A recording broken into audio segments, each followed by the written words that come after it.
Hi, you just ruined it there, Karen. All right, I didn't ruin it. I you said that fucking ruined everything. in Oh, you common. ruined it, Alison. Oh You my ruined it. I god. Now didn't unruin fucking it. ruin a damn fucking thing. Hey, Mike's the one who didn't include the word virago in his little freaking codger shell. So All don't. right, zombies. There's a bunch of fucking zombies, and we're yeah. Let's do the Rantzerker. Okay, well, that was probably. I'm still. I think I'm in a competition. Race to the bottom for worst intro possible. That Hashtag might be up there. spoiled by patriarchy. Hashtag spoiled by patriarchy. Spoiled by patriarchy. Oh, foiled by patriarchy. Foiled. Foiled Foiled. again. Ah, okay, gotcha. Yeah, you've explained it. So before we get into it, we successfully got to $85,000. Hundred. Yay!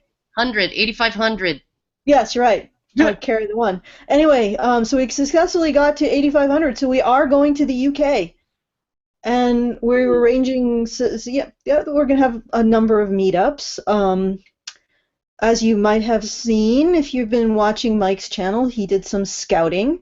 So we're probably going to meet up on, we'll meet up at the West Terrace at the Trafalgar Square. No, not Trafalgar Square. Okay, fucking forget that. Forget that what I just said because I don't want anybody. We're going to meet up at the West Terrace of XL at 3 p.m. on Saturday. Given that that's the The smoking area, that's where me and Karen will be most of the yeah. time.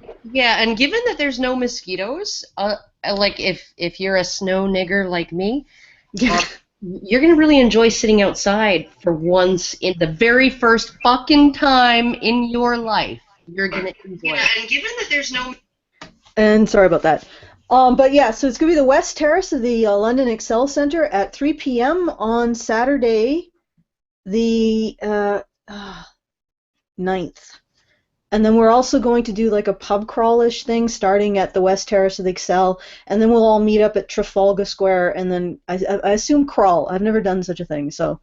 well, it's not technically crawling. Also, I just wanted to say, I just wanted to let the listeners know that rumors of any Jello slap fights between myself and Allison may have been greatly exaggerated.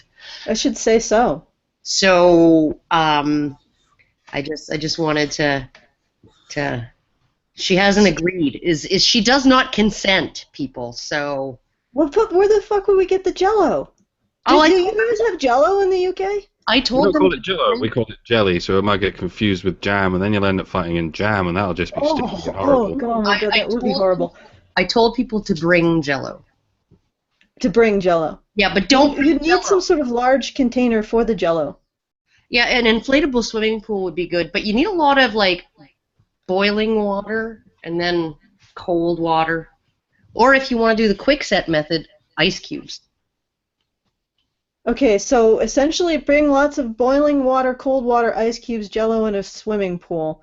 Do not bring boiling water. We are not Oh, telling you to bring things as violent as boiling water. okay, no, don't. Just bring water almost at the point of Just boiling. boiling oil. Just bring a drum of boiling oil and stand atop the center, the Excel center, and pour it. Um, Whatever you do, don't bring pineapple because then the Jello won't set. how the hell did we get? Anyway, so we're planning several meetups. Hopefully one in Manchester because people have requested Manchester. Although I've been informed just recently, like 10 minutes ago, that Manchester is not. It's I grew up dodgy. near Manchester. Oh, look, if it's geographically convenient, then whatever. But all right.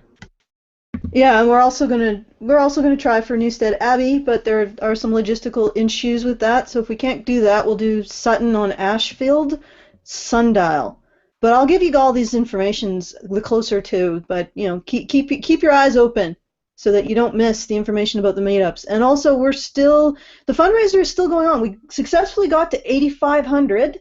Ha! Did it right this time, Karen. 8,500, which means I don't have to fall on my sword publicly in front of man boobs. But we still have we still have about a little under 3,000 to go to pay for the rewards.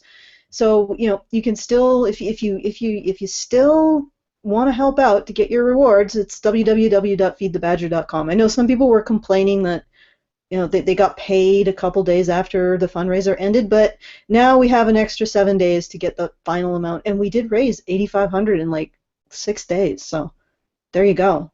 Pat yourselves on the back, because that's impressive. Yeah, It's no, cool.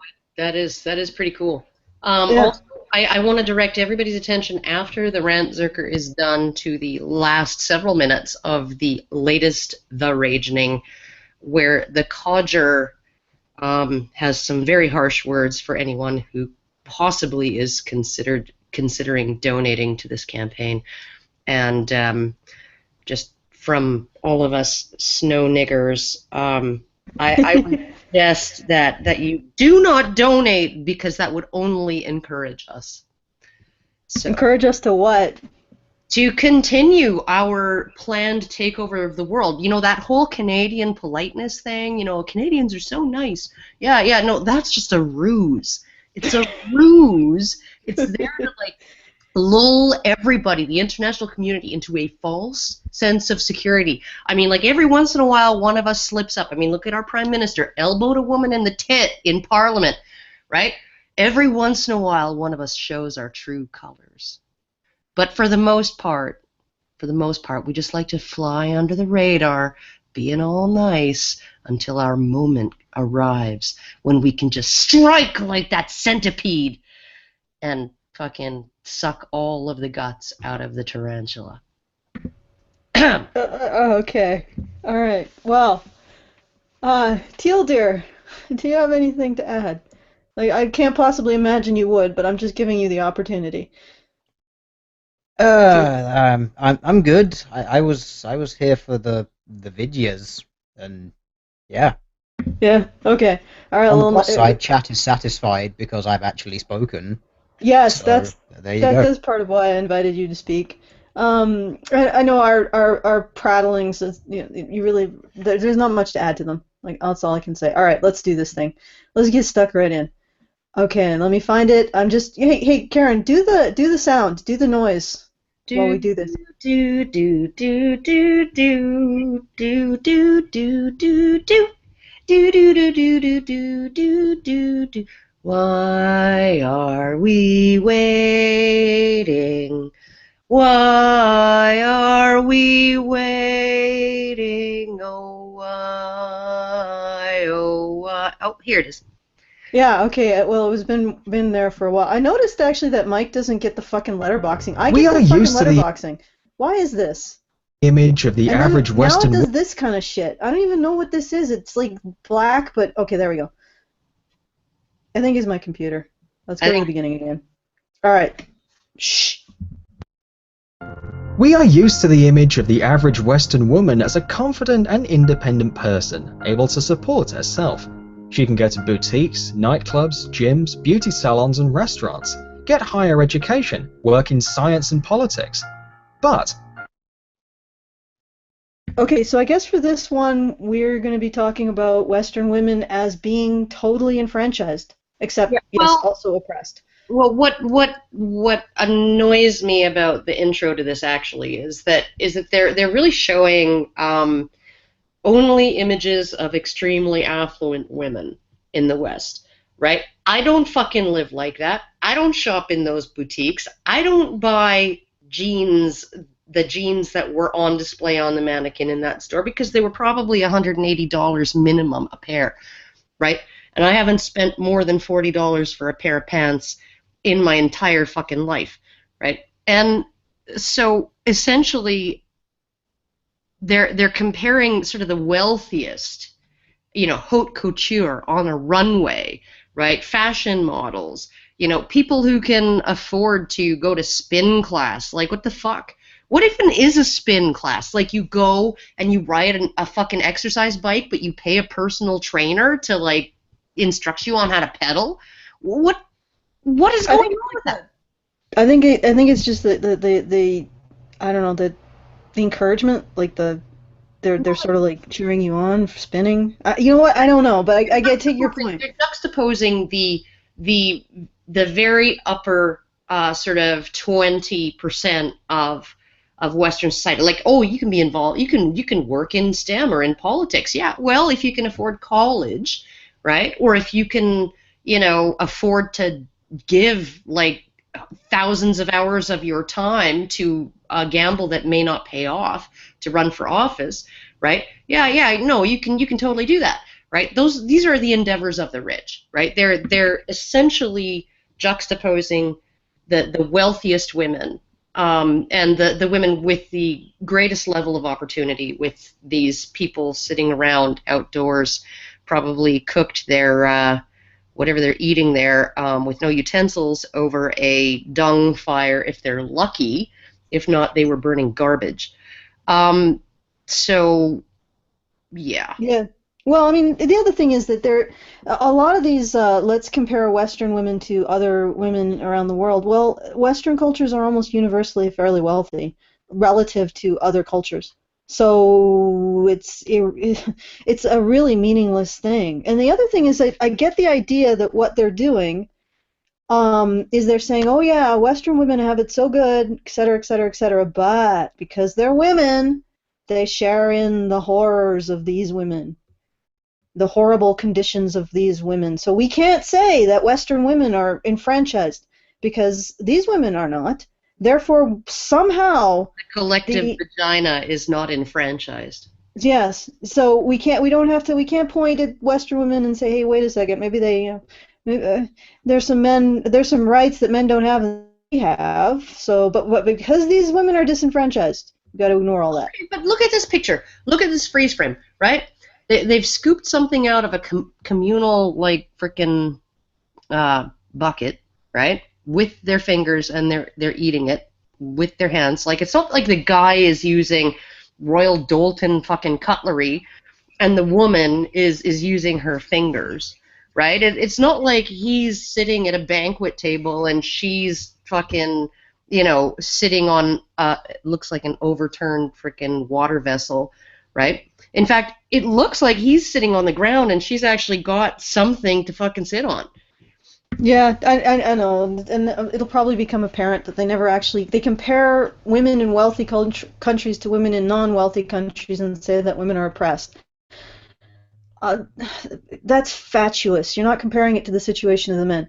Okay, I'm gonna give some space for either Mike or Teal Deer to chime in. Anything? Going once? I'm not drunk enough. Come back Okay. in 30 seconds. Okay. Yeah, a few a few things on this. They are comparing kind of the upper to the lower here. The Western that they're comparing to is by no means the baseline. It's the kind of aspiration that a lot of people would have, to be the kind of woman with the really rich husband who can basically, spend all of her time in mostly idle frivolities like shopping and going to rich coffee houses and all of that sort of shit. The funny thing is, you could quite easily do this the other way around. I mean, I don't know what country this freeze frame is from, but probably somewhere around and about the middle of Africa. I mean, if you went to some of those countries and you looked at like some of the super wealthy people, the super wealthy black people, like their governors and their military leaders and whatnot living in those countries, you could quite easily juxtapose this and just be like, well, look at how incredibly rich the blacks in Africa are compared to, some trailer trash whites in the middle of buttfuck nowhere America. You could quite easily do it. Those people, the super rich compared to that, you can do this no matter what you want. What you would want to do is kind of compare an average to an average, but even that's a ridiculous and pointless thing because it's apples and oranges. Though the Western nations are always considerably richer than the black nations, or the sort of as a sort of general baseline. But one thing to notice about this picture here is I'm looking at obviously we've got kind of a little communal group here. First of all, yeah, I do notice the woman is sitting on something, but I noticed something actually else about the people on the left. I'm assuming they're both men. Men. I'll explain why. They're filthy. Yeah, they are absolutely filthy. They look like they've been digging the shit out of the ground, probably to try and... If I had to guess from the color of the staining, I'd say they've been digging up clay in order to dry it out to build houses, whereas she is not. Yeah, no, she's been doing laundry. and it's true, like what you were saying too. I mean, like about the, if you pick the wealthiest people out of this country, right? I mean, I don't know if you've ever seen it was an Eddie Murphy movie from. Yeah, Coming to America. That's it, yeah. And I mean, like, Fabulously wealthy beyond all, and it was so funny because I watched that film. I was like, hang on, this is supposed to be a satire, but actually, it's not very far from reality of how the ultra rich people live in these countries. that's right. All right, let's Ruling mansions with slave girls who will walk in front of you throwing rose petals in front. That's not actually dissimilar from what happens in some of these countries. yeah. I think the noticeable difference is the man on the left is wearing some kind of attire that could have been made 100 years ago, and the lady in the middle is wearing a modern sort of Western-made, some kind of sports top, right? Years from now, when they're making movies about like what Africa was like today and getting the dress code right, they'll be like, well, nobody knows how to get the dress code right. They were all wearing charity clothing given to them from the West, so they could be wearing anything. The most horrible thing too about these T-shirts that the child and the mother are wearing is that they actually the import of garments from charities in North America and elsewhere actually destabilizes the local economy. I mean, if you were a local clothing maker or a fabric weaver or something like that in your village, and all of a sudden some charity rolls up with a gigantic truck full of Western clothes for next to no money, right? You've just been put out of business. So, Yeah. yeah. It is actually pretty, and I mean, it's not just clothing. It's all industries. Essentially, Western charity goes in and just destroys their economies, because you can't get better than cheap or than free. So, and if they're actually there providing the service or the good, then they're out of business. So thanks. Good job. Anyway, let's continue. All right. There are still plenty of places in the world where being a woman is considered almost a curse. Really? Well, yeah, of course. I mean, there are places in the world where being anybody is kind of considered to be almost a curse. Right? Yeah, but specifically a woman. Yes. Like what again, I'm going to go back to that initial question. What the hell are you comparing it to? If you compare wealthy women to non-wealthy women and say that women are oppressed, does that even make any goddamn sense? All right, Here are the 10 worst places to be a woman. Let's get it on. In before, every single one of them is not a Western country, and it's just a shit standard of living for everyone. Yeah, That's my prediction. I haven't actually seen this video, but I'm predicting that. In before, we hear nothing about what it's like to be a man in these cultures, or at least a man at the same socioeconomic level as the women that they're going to be presenting in this video, right? Because generally cultures are equally shitty to everybody or equally nice to everybody, just sort of as a general metric. And even though I would say equally nice, I would say that there are some differences. Cultures where the rape of women is common and arbitrary, those are the same cultures where the killing of men is common and are equally common and arbitrary. So. and always also usually preceded by the rape of men as well.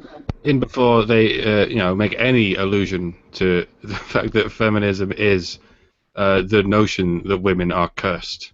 So if there's anywhere in the world where women are considered more cursed than men, it's the fucking West. We have an ideology all about that particular thing. Everywhere else, it's a bit more nuanced than that. Yeah, that's true. Good point. All right. Afghanistan. The average Afghan girl will live to only 45. An overwhelming number of women are illiterate. How long will the average Afghan male live? I'm going to go look that up while you guys Okay. can. I've already done that, and I'm going to tell you that it's absolute bullshit. The average age of a woman in Afghanistan is 62. The average age for a guy is 61. It's about equal. I don't know where they've got that figure from.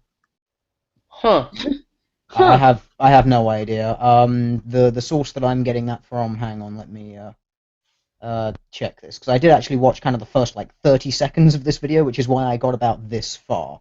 Oh, And you know what it probably is. You know what it probably is. this comes from the Global Health Observatory Data Repository, which actually basically specializes in tracking global data and things like this. So, You know what? does their video even have a list of citations? I'm willing to bet not.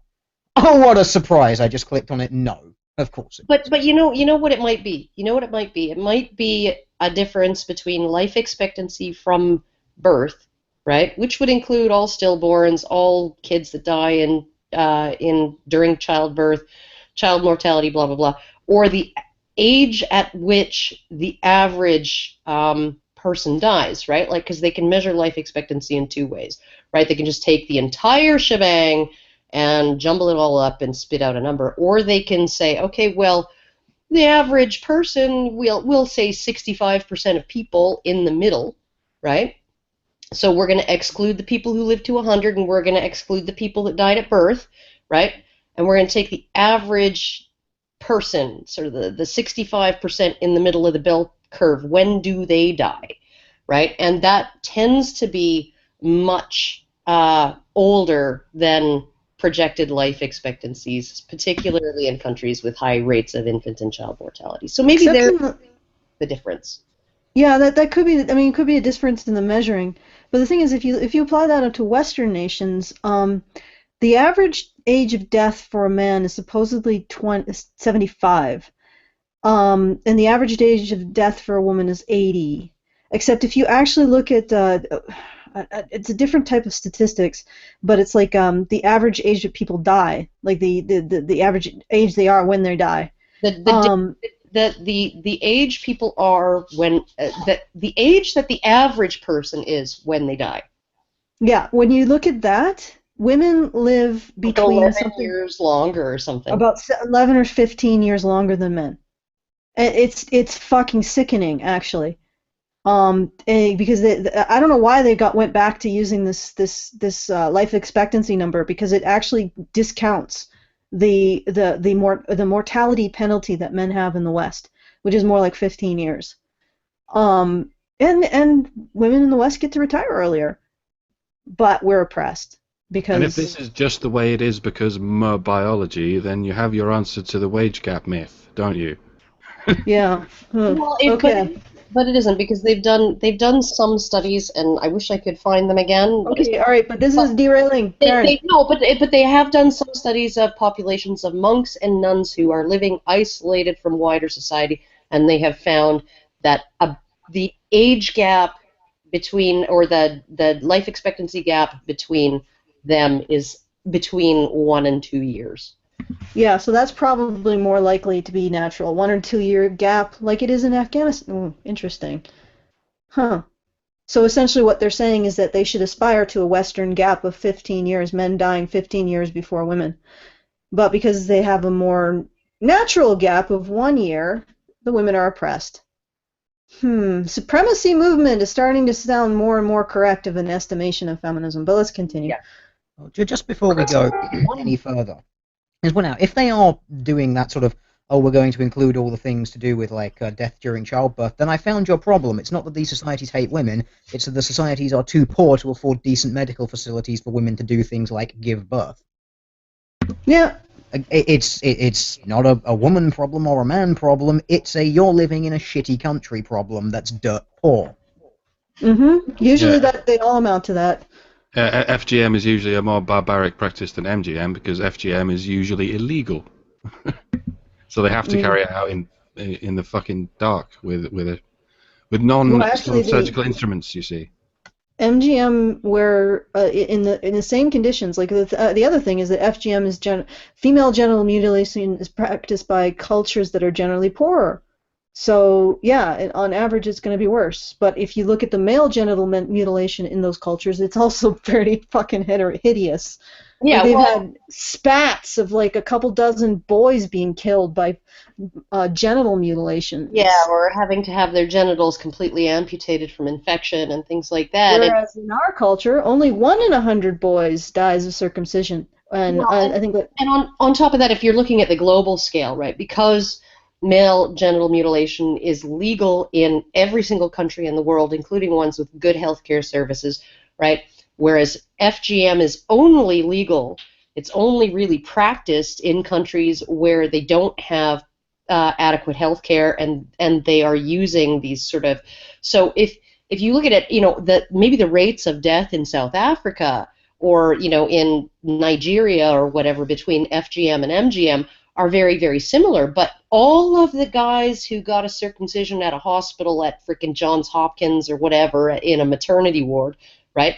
They're all being added to the global total, right, of MGM deaths, right? And so once you add all of those in, it dilutes that kind of horror, right, that men in Nigeria or Kenya or wherever are actually suffering in terms of complications, losing their genitals altogether, dying of infection, dying of hemorrhaging, all of those things, those boys, right? So it really muddies the waters incredibly to just like not compare like with like. Mm-hmm. And I'm going to do a long banana here. So okay, long banana.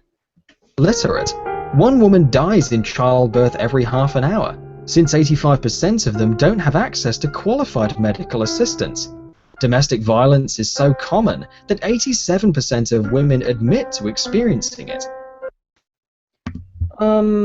Citations. Also, didn't that recent study of the Middle East find that men also admitted to high rates of being subject to domestic violence as well? Yeah, I think so. And when you look at sort of the numbers for places like there was a report about I think it was Kenya. They said that female on male domestic violence was at a current epidemic, and they showed some really grotesque injuries. Like this one guy with he had machete wounds on his face from his wife, right? Like probably 300, 400 stitches to stitch him up, and a lot of what's driving that is that women are becoming economically, and this is what the report said. This was Kenyan TV, right? And they said that what was believed was that women were becoming more economically independent, being able to go out and work because NGOs and the government were favoring them for jobs, and their husbands were having a more difficult time finding work because, of course, there's all this positive discrimination in terms of hiring women, and so their wives are unhappy with them. And so domestic violence on the part of wives against their husbands, is on the rise because these women do not want to support men who are not working, right? And it's like, so maybe we should stop all of this artificial bullshit, right? Stop the affirmative action, stop the NGOs going in and trying to re-engineer the society and liberate women. Clearly, when women are liberated from their men, all they do is fucking whack them in the face with a fucking machete. Well, not all the time, I guess, but in some cases. And this has actually been shown to be happening in North Korea, where men are forced to work for the government on pain of jail, sometimes with no pay because the government often doesn't have the money to pay any of its employees. Women don't have to work. Women have black markets and cottage industries and can bring in 100 times what their husbands do. And so domestic violence against men is this really, really, really secret, on the down low epidemic in North Korea because these women see their men as useless. Mm-hmm. Well, I think that's the point. Is because of discrimination, sex discrimination by the government against men and in favor of women. Yeah. Okay. Well, like I said, this is an orphan statistic. 87% of Afghan women report domestic violence. Well, first of all, how did you define domestic violence? Are you including someone raising their voice to them? And second of all, this is a completely orphaned and therefore completely dismissible statistic. You are saying that it's horrible to be born a woman in this country. Well, if you want to say that based on an 87% of them saying that they're subject to domestic violence, you need to tell us what the statistic for men is. Can I Otherwise, just this is meaningless. Because I want to put this into context for people, because this is kind of funny. mostly because of the culture of Afghanistan. So I'm going to read a single paragraph from the Population Reference Bureau about domestic violence in Afghanistan. Overall, 92% of women in Afghanistan feel that a husband is justified in hitting or beating his wife for at least one of these reasons: going out without telling the husband, neglecting the children, arguing with the husband, refusing sex, and burning the food. 78% of women believe that going out without telling the husband is justification for beating, while 31% think the same about the burning of food. So, actually, while these women are saying, yes, we are experiencing this, they are also the ones saying it's absolutely A-OK for them to be receiving it. I wonder why that is. What's the dominant cultural influence that talks about how you should beat your wife in Afghanistan? I wonder if Mother-in-law? there's some sort of religious organization that mentions that. Well, I think Yeah. I found the problem. you're being Islamophobic there, but also I'm just channeling my inner SJW again. Sorry. But what I would say to that is that under most Sharia-based systems, okay, there are protections written into the marital law, right, for women whose husbands go over the top, right, that put limits on what a husband can do to a wife, right, in terms of physical discipline or whatever, right? Just as there was under Blackstone, just as there was in the West, before, we all got enlightened like Cenk Uyghur. But there's no provision under Sharia protecting a man from abuse by his wife toward him.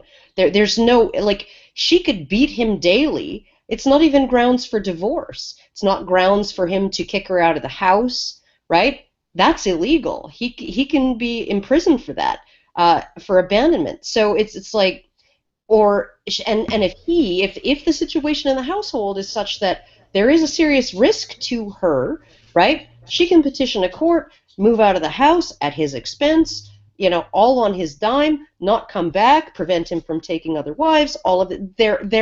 It's not a criminal thing. It's not a criminal matter, but there are actually, at least there's a fucking legal structure saying, okay, men, you can go this far, no further, and if you do go that far, there's going to be some repercussions. She's going to move out, and you're going to have to pay for her to live in another household, right? Whereas with men whose wives abuse them, they're on their own. There's no law protecting them, not even family law. And what's even worse about that situation for men who are abused, and like I said, then we have to get to the statistics on which gender is more likely to be abused victim and more likely to be an abuser. And the statistics coming out of the Middle East are pretty damning for Muslim women. But regardless, so when you have that situation where men are expected to take responsibility for their female partner and the behavior of their female partner, when she's abusive, they think that people who put these laws in place say we've given you every possible opportunity to control her behavior with these laws. Well, that doesn't work. When you're a man in an abusive relationship, it doesn't matter if you're given the right to hit your wife with whatever size stick, because it's not going to work. She has established that physical dominance. I mean, there's nothing you can't. It would be like saying to you know what, I'm floundering here. I don't know if I'm explaining this correctly, but it's like you're essentially, what this does is make men who are abused responsible for stopping their own abuse, when by definition an abused person has difficulty doing said thing. And it gives them no out whatsoever. And it just makes them responsible for their wife's actions, and they're just completely screwed. And that may be reflected in the actual statistics, which I don't know if they apply to Afghanistan. Well, I do know that when the UN conducted a survey on dating violence or violence among young couples, it was sort of a survey of various countries, right? Oh, that one. Okay, yeah. Okay, gotcha. Murray Strauss was very eager to, because he read the preliminary results which covered 4 countries. One of them was Jordan, the other was Namibia. And they found that both men and women were more likely to report that women hit their men than that the men hit their women, right? Including in Jordan and Namibia. So he was very, very interested in seeing what the results would be sort of on the global scale of 38 different countries or however many they were surveying, right? But when the actual full report came out, the questions pertaining to female on male dating violence were like magically disappeared from the entire study. So one can imagine they did not find the results that they wanted to in Afghanistan. Okay, moving on. More than half of Afghanistani brides are under 16. How many, and what about the grooms? How old are they? Well, The only statistics I have found on child marriage has... I think that in a Muslim country, because of the requirement of men to provide financially for their wives, that the age distribution of grooms in arranged marriages would be higher, because there would be no family who would give their daughter, their 12-year-old daughter, to a teenage boy because he would be incapable of providing for her, right? I mean, like, so even if you look at the statistic, right, that okay, so this 12-year-old girl has been given in a forced marriage to a man twice her age or whatever, right? The whole reason why that child grooms are not as common is because nobody wants to marry their daughter to some punk kid with no job. Okay, but the only statistics I've ever found, again, this is an orphan statistic. What is the age at which boys are married in the Middle East? I haven't yet to find a statistic on that, but I do know the statistics out of India. And the thing is that they will marry a 12-year-old girl to a 14-year-old boy, or a 14-year-old girl to a 16-year-old boy. I mean, where they practice this, for the most part, they're marrying 2 children together, not a girl and an older man. And I've actually seen evidence that at least one case, there's like a 12-year-old boy being married to a 60-year-old woman. Like, this is, so, I mean, so we don't even know how much that happens. So what they're doing is they're showing something. They're showing a very, very sad story, and it's a sad story. Get her away from that asshole, you know? But they're not. This is not something. We don't know if this reflects reality. We don't know the actual situation. We don't have the statistics, and we don't know. I mean, Karen might be right. Maybe they're marrying these 12-year-old boys or girls to 24-year-old men who have a job, but we don't know because we don't have the statistics. What we do know is, for a biological fact, is that girls mature in puberty slightly earlier than boys, which certainly doesn't justify a gap of 10 years or so, but it's a good objective reason for the 2-year gap. It certainly makes more sense than over here, where if a 16-year-old boy has sex with a 16-year-old girl, the 16-year-old boy is the rapist. Somehow, in that particular sphere of our understanding, the boy is far more sexually advanced than the girl. He must be, because he's raping her. Well, if you look at the gender roles, right, and sort of the reproductive strategies, evolutionary reproductive strategies, right? A man's fertility is not, the window is wider than a woman's fertility, and so essentially, if you look at the roles that are expected in these sort of harsh environments from two people, from the man and from the woman, in terms of making children and raising them, right? The woman needs to maximize her most fertile years, which are between 15 and 25, right? So that is the prime age that's when she's the most attractive to men. That's when the most men will be attracted to her. All of that stuff, at least in the physical sense, right? Knowing nothing else about her. The man, if his role is to bring in resources, right, to facilitate her role, then of course you would want somebody a little bit older. And also, if his role is to protect her and the children from marauders or predators or natural disasters or whatever, right? You would want a man in his adult prime, which would be between 25 and 35, right? Because he's earning money, he's got adult responsibilities, he's capable, he's still physically fit, right? And he's able to bring in the money, he's able to fend off predators, right? That would just be how things naturally fall out due to evolutionary pressures, right?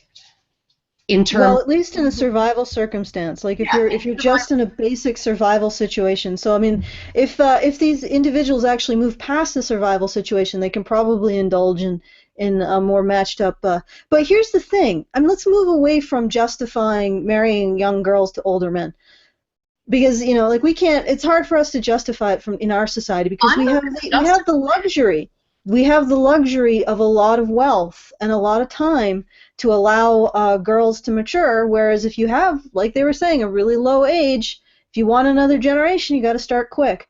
But regardless, where are the 12-year-old boys being forced to have sex to support their mothers and sisters?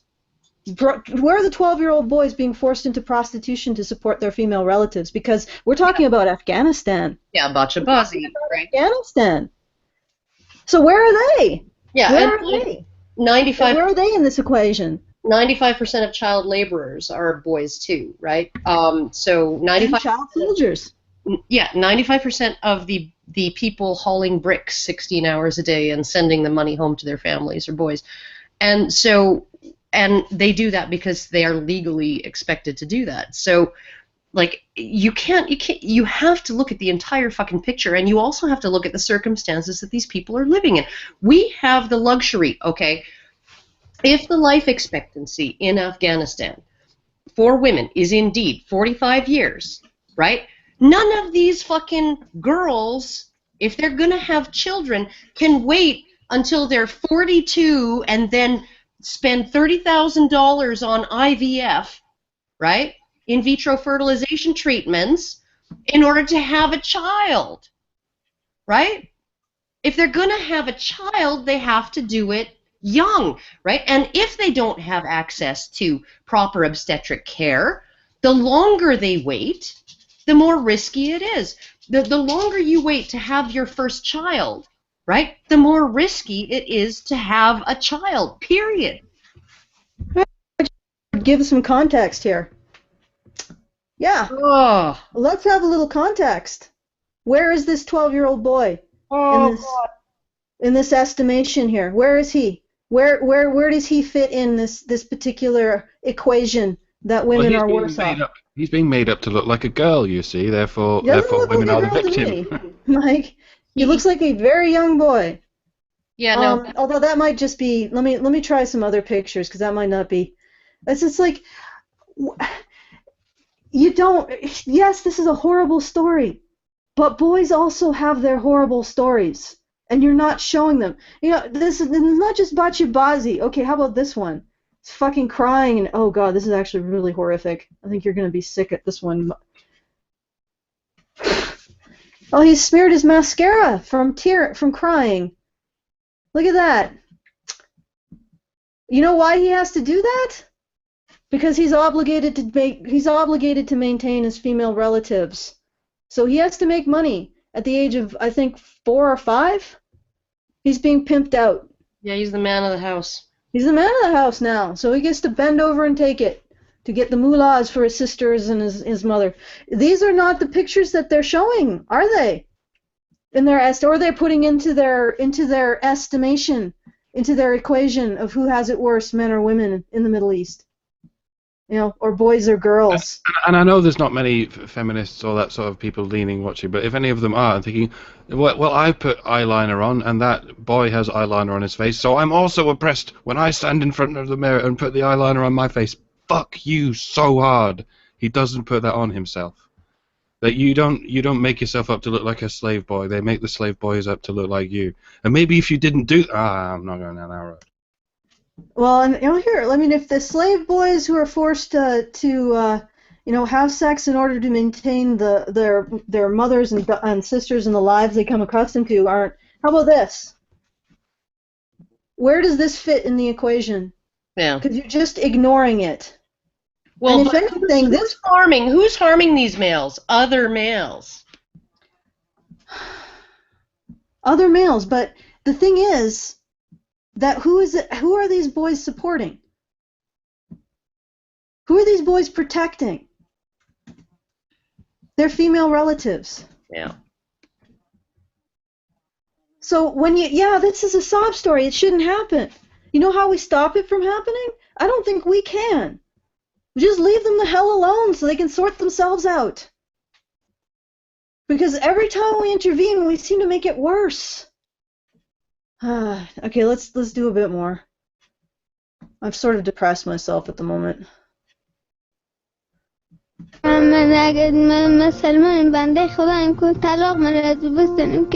This is the only Yeah, but here's the thing: she's not having to service dozens of men as a boy prostitute. She's not being blown up as a boy soldier. She's not lugging tons of brick as a boy laborer. She's being fed and sheltered anyway. She's being fed and sheltered. It's a horrible circumstances, don't get me wrong. But you got to compare. If you're going to make a comparison, you got to look at both sides. All right, let's... country in the world where the suicide rate for females is higher than for males. Oh, What, is that true? The only country in the world where the suicide rate is higher for females than for males.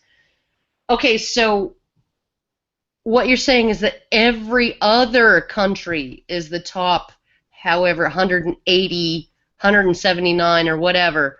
I can't believe we need to explain this. Do you know? I can't believe we even need to explain why this. Worst countries to be a man. Every country other than Afghanistan. Like what?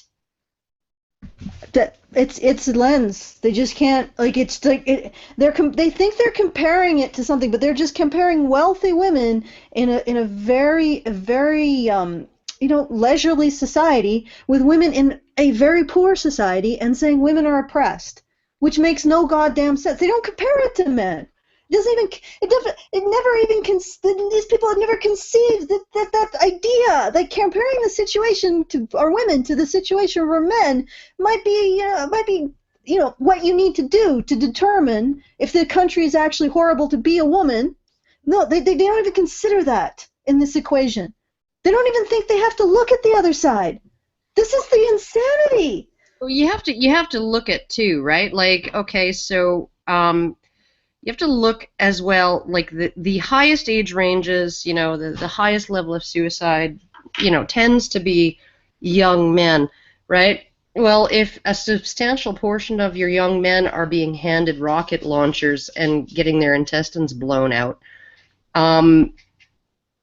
you're just going to have a smaller pool of suicidal boys compared to suicidal girls, right? Yeah, let's long banana this next one if we can.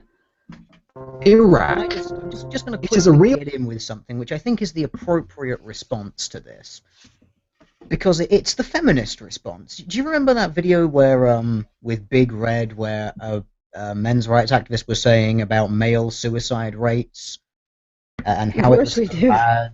I believe the response to this is Afghanistan is one of the few countries where female suicide rates is higher than that of men. Cry me a river, cry me a river.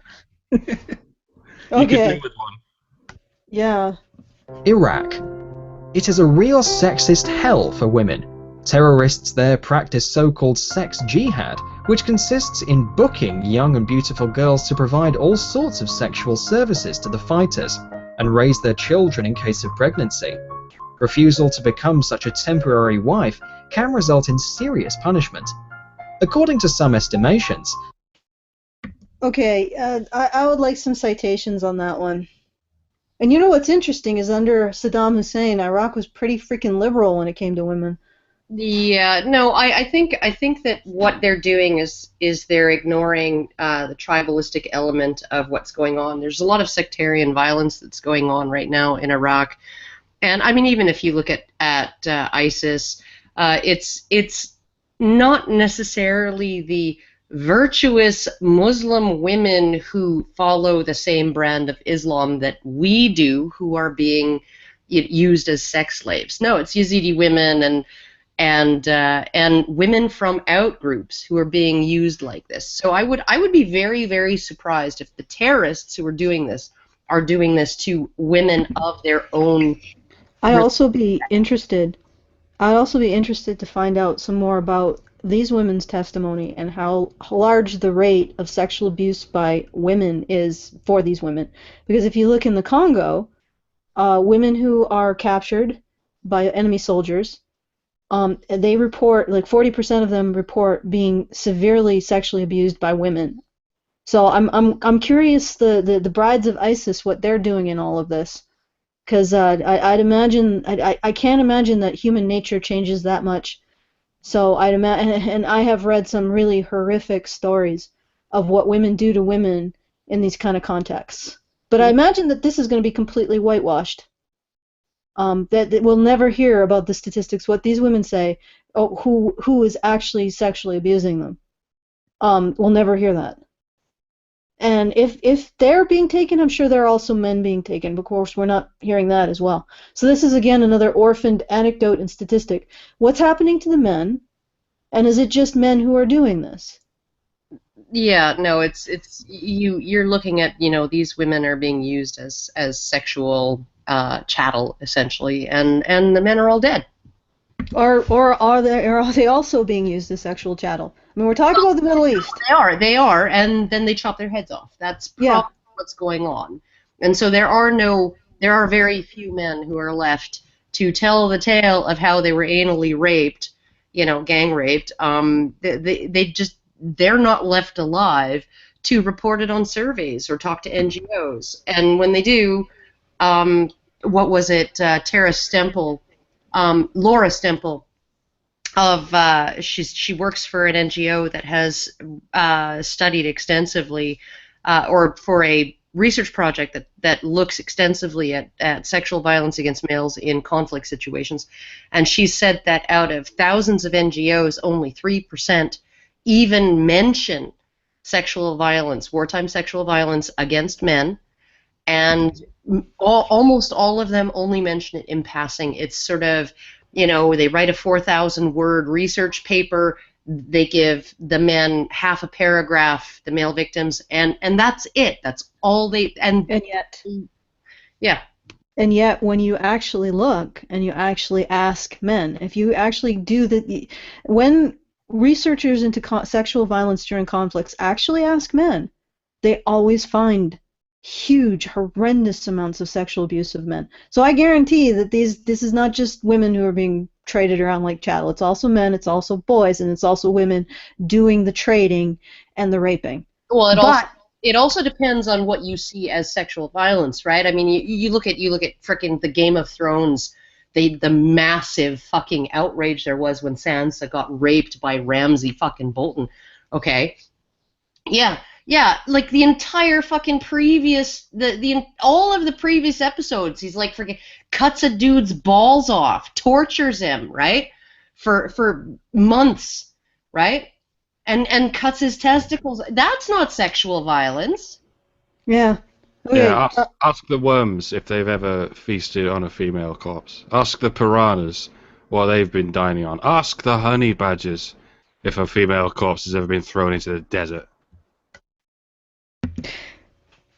Okay, I'm actually not, I'm not sure what you're getting at, but I'm missing the reference. There's no story except the animals that eat the corpses of the men, is what I'm saying. oh, okay, gotcha. All right. Sorry, you were too poetic for me, Mike. Okay, Teal dear, do you It have wasn't anything supposed to be before? funny. If you can, I didn't have to explain a joke. Just witticism. Shut up. Yeah, the big thing again, which they're glazing over here, is that this is a religious thing. This is an example of sexual violence being used as a weapon of war, and it's being used as a weapon of war between the Shia Muslims and the Sunni Muslims.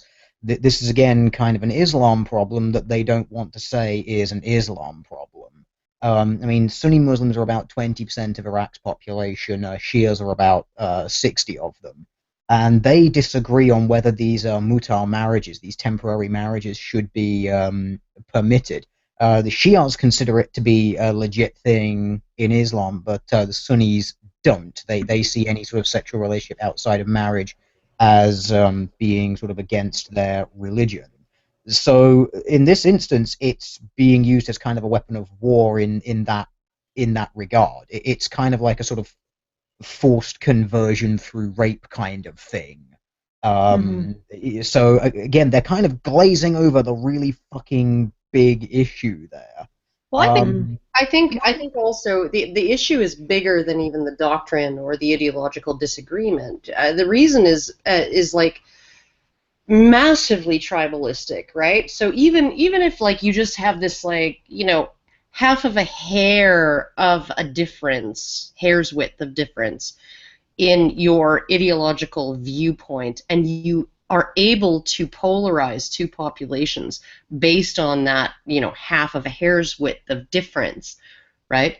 And whip both sides up into disagreeing with each other and being absolutely adamant in their disagreement, then all of a sudden it becomes perfectly fine to treat the other side like they are inferior to you, and they do not require the same, the same respect, right? Like the whole idea of the temporary marriage, or in Scotland it used to be called handfast, right?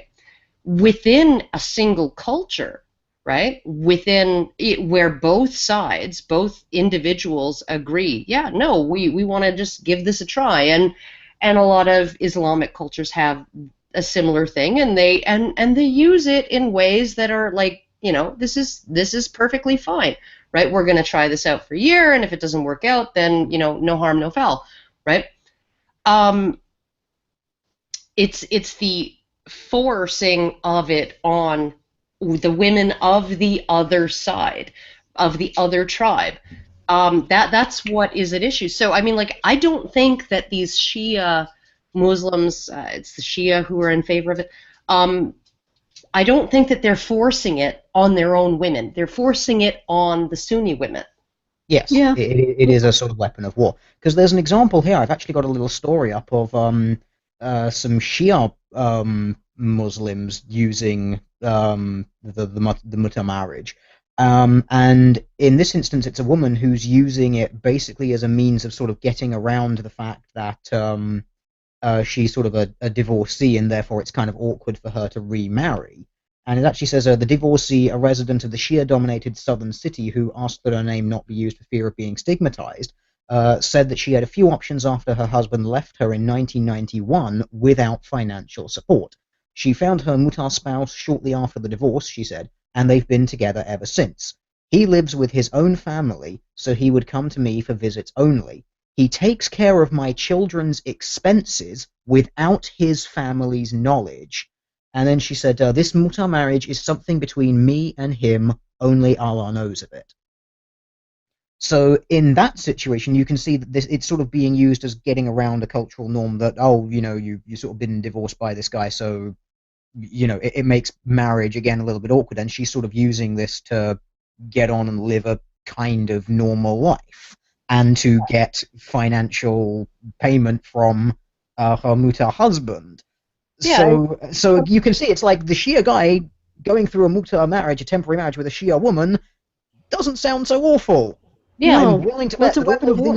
all of these mutar marriage women who are being beaten and abused and raped are probably Sunni women. Yeah, well, I think they said that at the beginning, that it is ISIS, it is terrorists doing this. But how much of this is also just consensual prostitution on both parts? Because we know how much they like to whip up like in our cultures, the sex trade as being sex slaves and stuff like that. I mean, it's it's been a thing since I remember reading or listening to CBC a memoir of a woman who was a prostitute in the Wild West time in Alberta, I think, or perhaps Saskatchewan. And she saw that these kind of moralizers making it more and more difficult for her to ply her trade, by talking about this trade in flesh. And she said, no, this is not my experience, and it's not the experience that I've seen of the other women who do this work.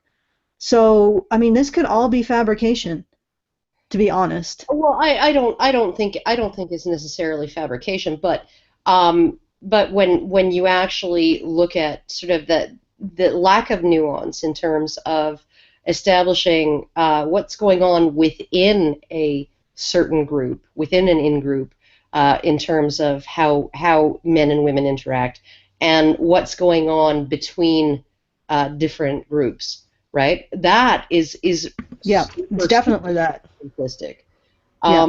and it's very, very frustrating, and yeah, so. Well, I mean, all these simplistic narratives do nothing to solve problems or advance thought. They just advance propaganda. Let's do a long banana, though. By the end of last year, 150 women were executed for disobedience. India.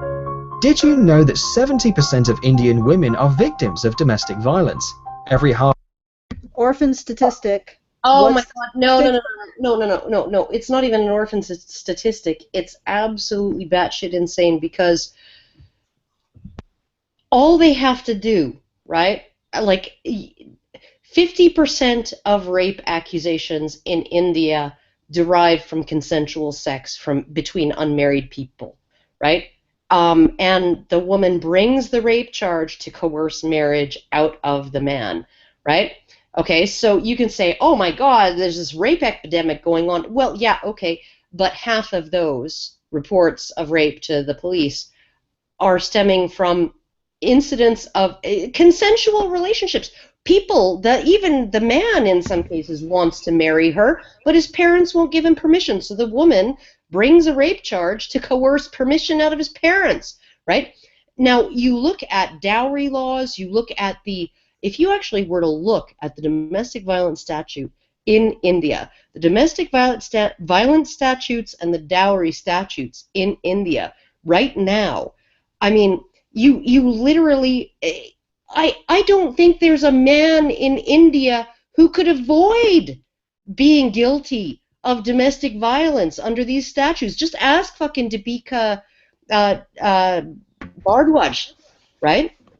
Like, these statutes are written to be so fucking broad and so open-ended, right, that I'm shocked that 100% of women don't qualify.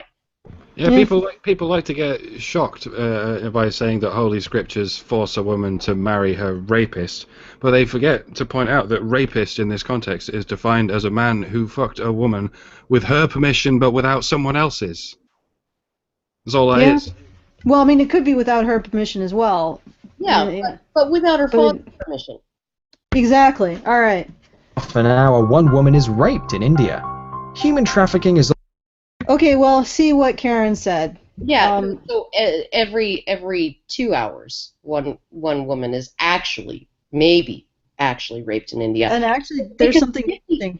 50% of the cases are due to consensual sex, right? And another huge number of cases are malicious false allegations brought against an employer or whatever. Right, so there's because they have enacted statutes, they have enacted laws that are essentially listen and believe, right? We're going to believe the woman. Men are bad, women are innocent, women never lie, blah blah blah. Right? It's opened the door to a massive surge, like that.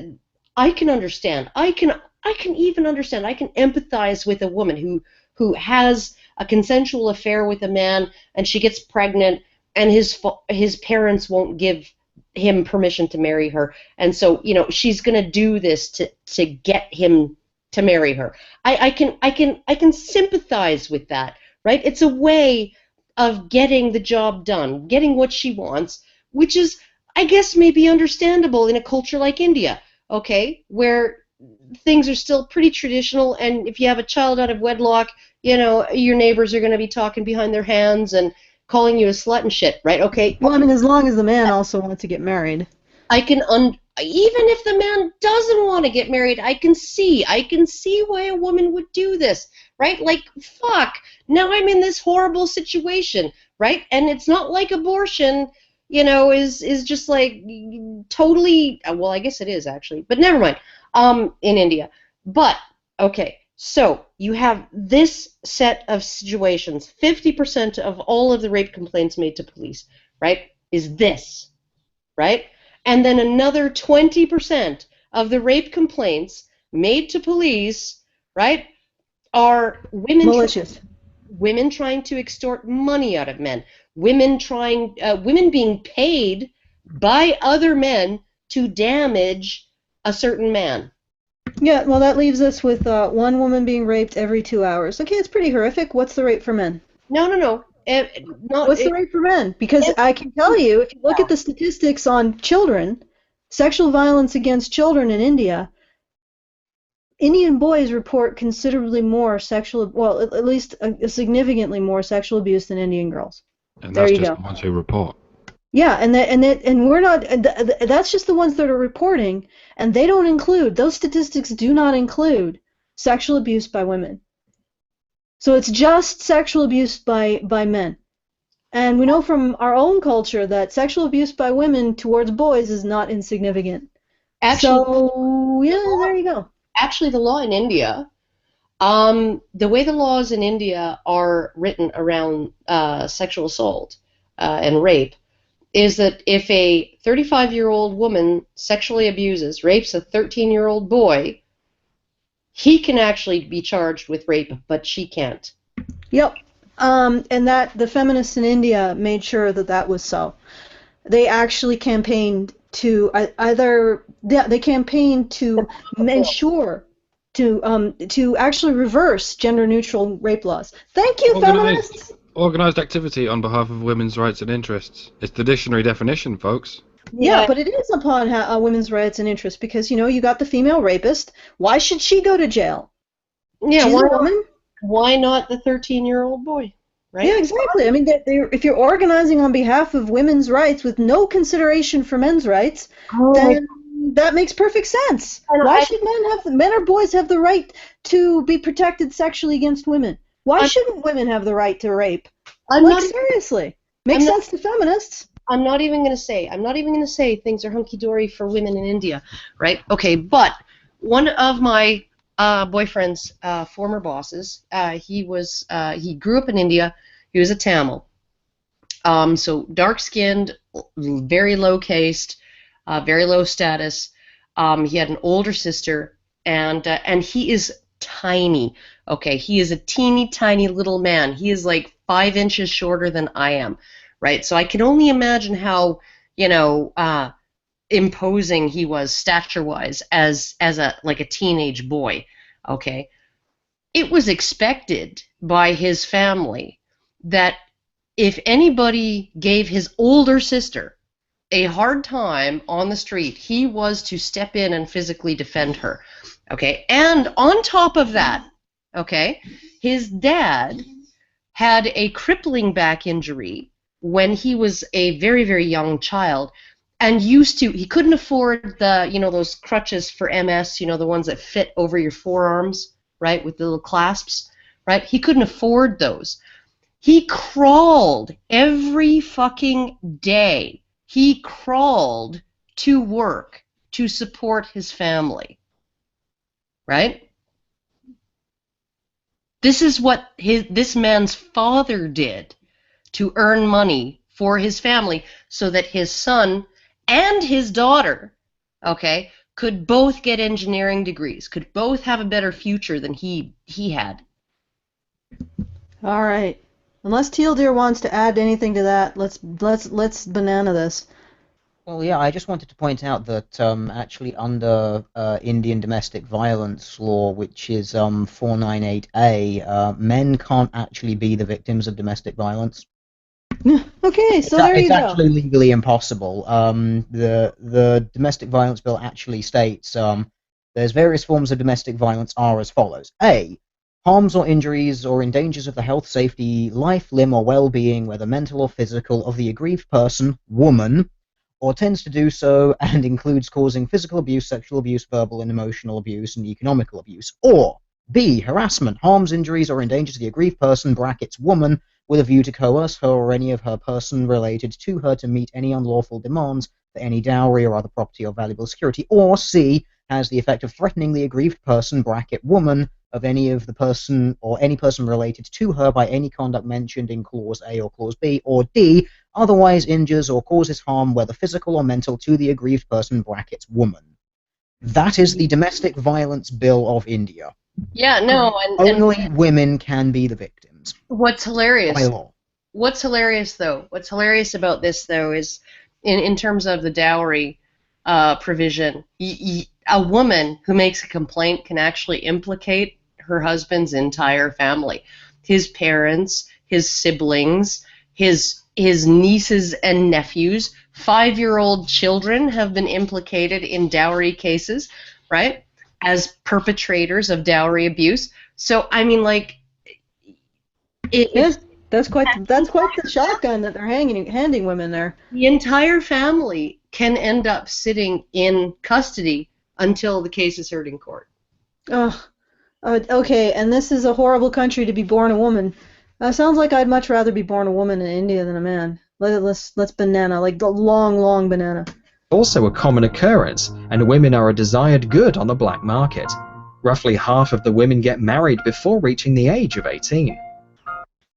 Okay, I just got to interject this because I do know this Long statistic. banana's so hard, isn't it? We try so hard to long banana. I know, but it's so much crap. And I Fucking just fire hose and bullshit. one statistic, and then we are moving on. The rate of child marriage in India is pretty high for men too. Period. Like when I was saying you got a 12-year-old girl marrying a 14-year-old, this is where this happens. So this is again another orphan statistic, and I actually know that the rate of marrying young Indian boys to young Indian girls is approximately equal. So what are they comparing this to? Moving on. Long banana. Mali. Taming female nature has long bothered religious minds of all confessions, but most barbaric practices are now long gone, except for several countries, including Mali, one of the world's poorest countries, where few women escape the torture of genital mutilation. Banana. Oh, fuck. Yeah. Okay. Cry me a river.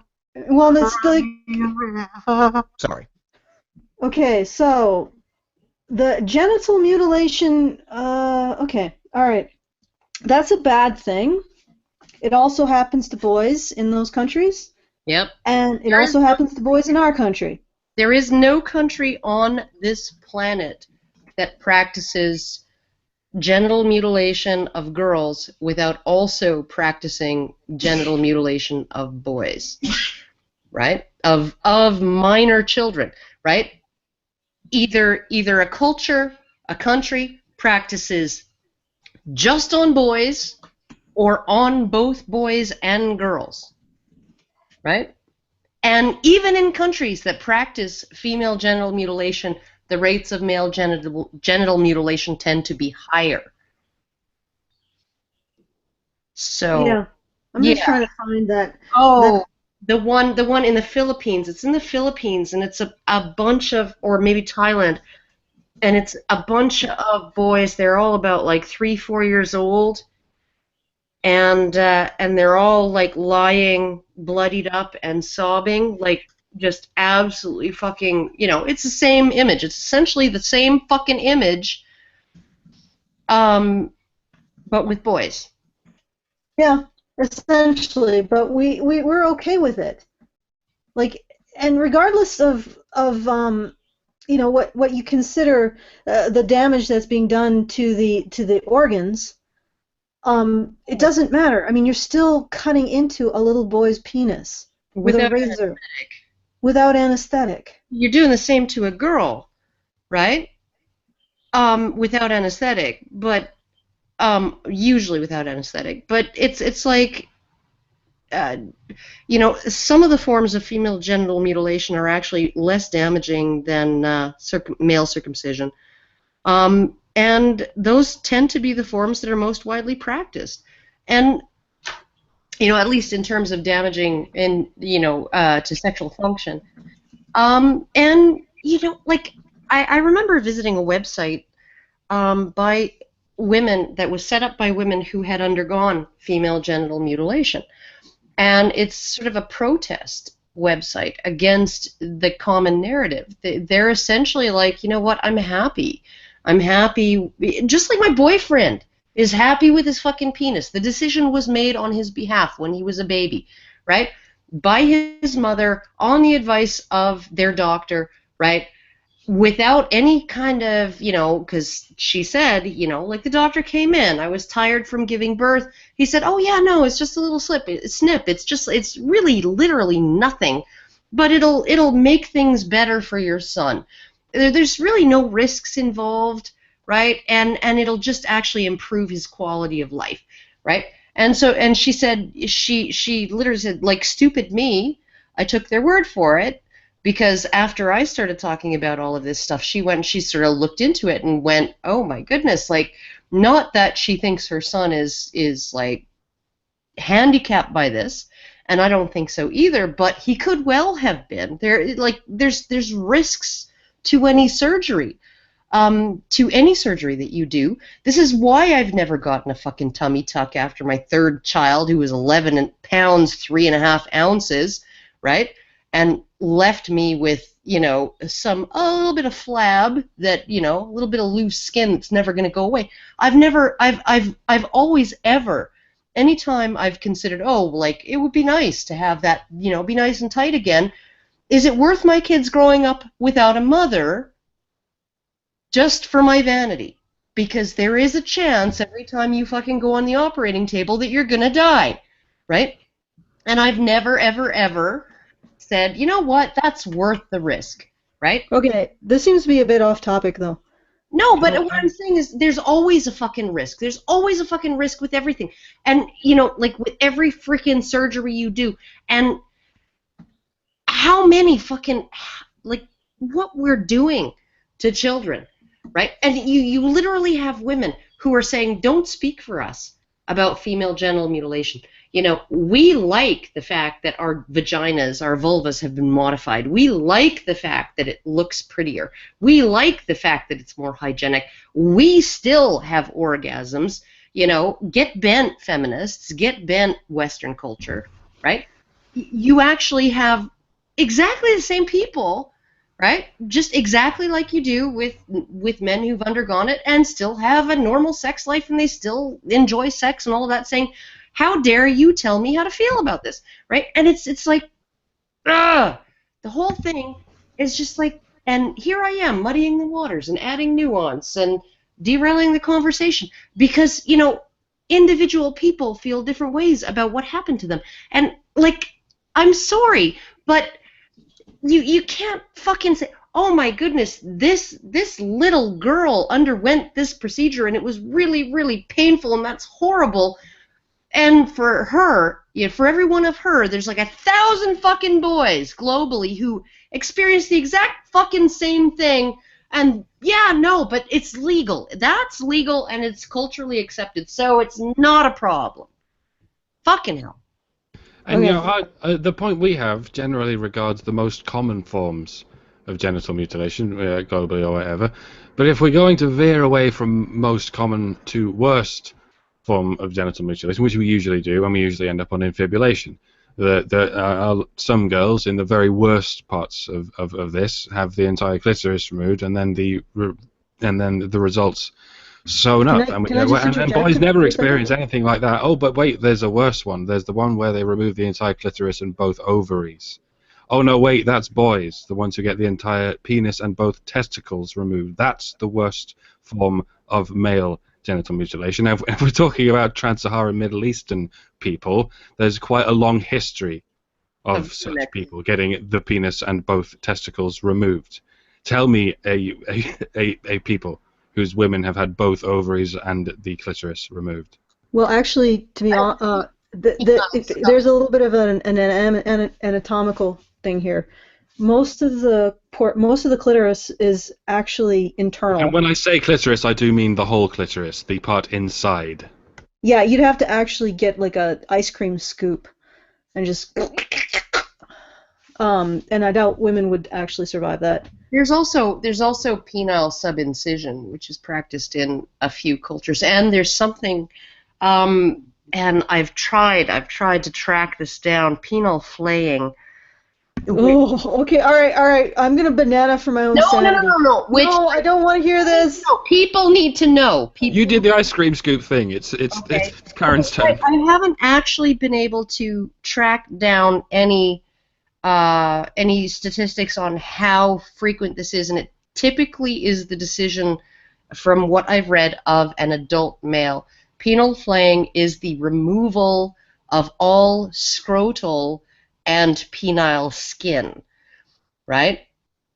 Which then results in essentially, it's like essentially taking a torch to the entire area, and so all you have left is whatever scar tissue is able to grow on those areas. So, I mean, it's not like barbaric genital cutting practices are for women only.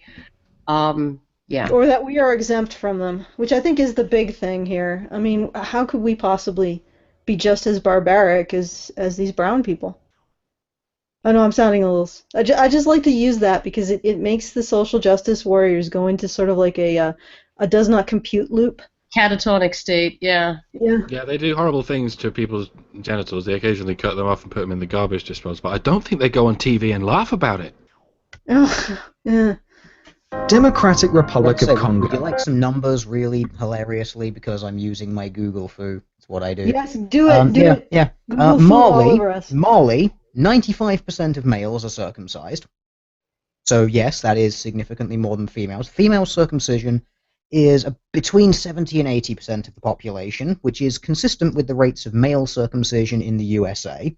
Female circumcision, as we know, there's 3 types, type 1, type 2, type 3. Type 1 is basically the removal of the clitoral hood, which is pretty much the equivalent of removing the foreskin. Type 2, which is excision, which is the removal of the clitoris but only the head. And then type 3, which is the removal of everything, basically leaving you with a finger-sized hole. Type 1 is the most prominent, which makes up between 80 and 90% of cases. So actually, female genital mutilation in Mali is about the same rate as male circumcision in the United States. Yeah, no, and the exact same process. I would argue too that the removal of the clitoral hood is less damaging than the removal of the foreskin, yes, because it contains significantly less nerve endings. Not even that, because the clitoris contains a lot of nerve endings, and one of the big and the hood really doesn't contain a whole lot. But the issue is the desensitization, the keratinization of the glands, of the penis in men, which is completely exposed to undergarments. But if you leave the labia intact on a female, you still have all of those labial folds still protecting the clitoris, the end of the clitoris. So you still have some protection of the neural sensitivity of the clitoris even after you remove the hood. So or the yeah, and the other thing is from that a biological perspective, type 1 is supposedly the same. Obviously, that's just different by virtue of how things are configured. I'm sort of looking like for like by the anatomical pieces. And also, in the average circumcision in the U.S., they also remove the frenulum of the penis, which seems to have a lot of the dense sort of innervation as a clitoris on a woman. Well, no, it's the G-spot. It's essentially analogous to the G-spot on a woman. Yeah, well, regardless, it's removed as well. So if we're going to talk about sexual structures being removed, it's not just the foreskin that's removed, it's also the frenulum on men. But I want to banana this, because I just want, you know me. In the eastern DRC, a war that claimed more than 3 million lives has ignited again, with women on the front line. Yeah, because they're the only ones fucking left! They're the only ones left! 3 million lives! If captured, they are... I want to hear the Karen train. No, I'm like, this is exactly the fucking same thing as like somebody giving me a sob story about 80% of displaced persons in refugee camps are women and girls. Yeah, well, how come that is? Oh, I'm supposed to feel sorry for those women and girls. Why? Why? Because all of the men and boys are dead or forcibly conceived. Okay. I think you should. I don't think the Karen tree needs to pull out of the station just yet, because they're gonna come up with a real head slapper that I am going to address if Karen doesn't. If captured, they are raped in such a brutal and systematic way that the UN has called it unprecedented. Holy fuck. You realize that men are subjected to the same barbaric treatment, except they're also usually killed afterwards. What do you think happens when a male soldier is captured? What, you think that they just, they give him like a $200 and a motorcycle and say, yeah, hail patriarchy, on your way. Yeah, no, buy him a six-pack, high fives all around. Hey, you raped my wife? I totally fucking raped your wife. It's a wonderful thing to be a man in a patriarchy, isn't it? Jesus fuck, like, they had to use the Congo, because the Congo is actually a place where they've looked into sexual violence done to men. And it's horrific, and it's just it's almost the same rate, except you have to understand that, like Karen was saying earlier, dead men don't tell tales, and usually men are raped and then they're murdered. So if there is a differential, that's probably why. But there's like 40% of women say, I think, or something like, was it 35% of women say they were raped in the Congo, and 27% of men? And of the women who said they were raped, 40% said it was by other women. And holy shit, I've heard some of the testimony of women being raped by other women. It is some scary fucking shit. Scarier, honest to God, scarier than being raped by the men. Oh, I remember you saying at one point you read the story of a woman who the women she'd been claimed by the women. Yes, there was an argument between female soldiers and male soldiers. Yeah, and she ended up being claimed as a sex slave by the female soldiers. And this is what happened. They raped her with bottles, with tree branches. They raped her with fucking batons. They raped her till she was pissing blood. And she completely lost the use of her womb. She can't get pregnant anymore because her womb was so scarred by being raped by women.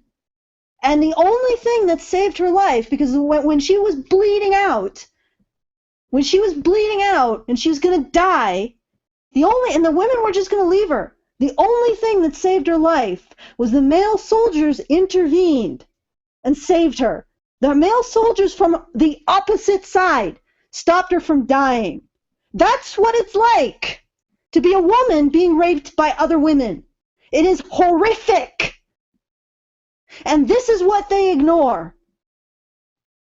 The only reason why she's alive is the male soldiers, not on her side, the male soldiers who captured her stopped the female soldiers, or female whatever they were, from killing her completely, or from just throwing her into a ditch and cutting her throat with a machete. They stopped them from doing that. That's why she's alive. Yeah, maybe it is horrible to be a woman in the Congo. It's pretty horrible to be anyone in the Congo. It's pretty horrible to be anyone in the Congo, and believe me, the women are making it horrible too. Okay, shall we banana? I don't know if we can really... I'm hearing stunned silence, or maybe just like... Foraging for food and water exposes women to yet more violence. Without money, transport, or connections. This.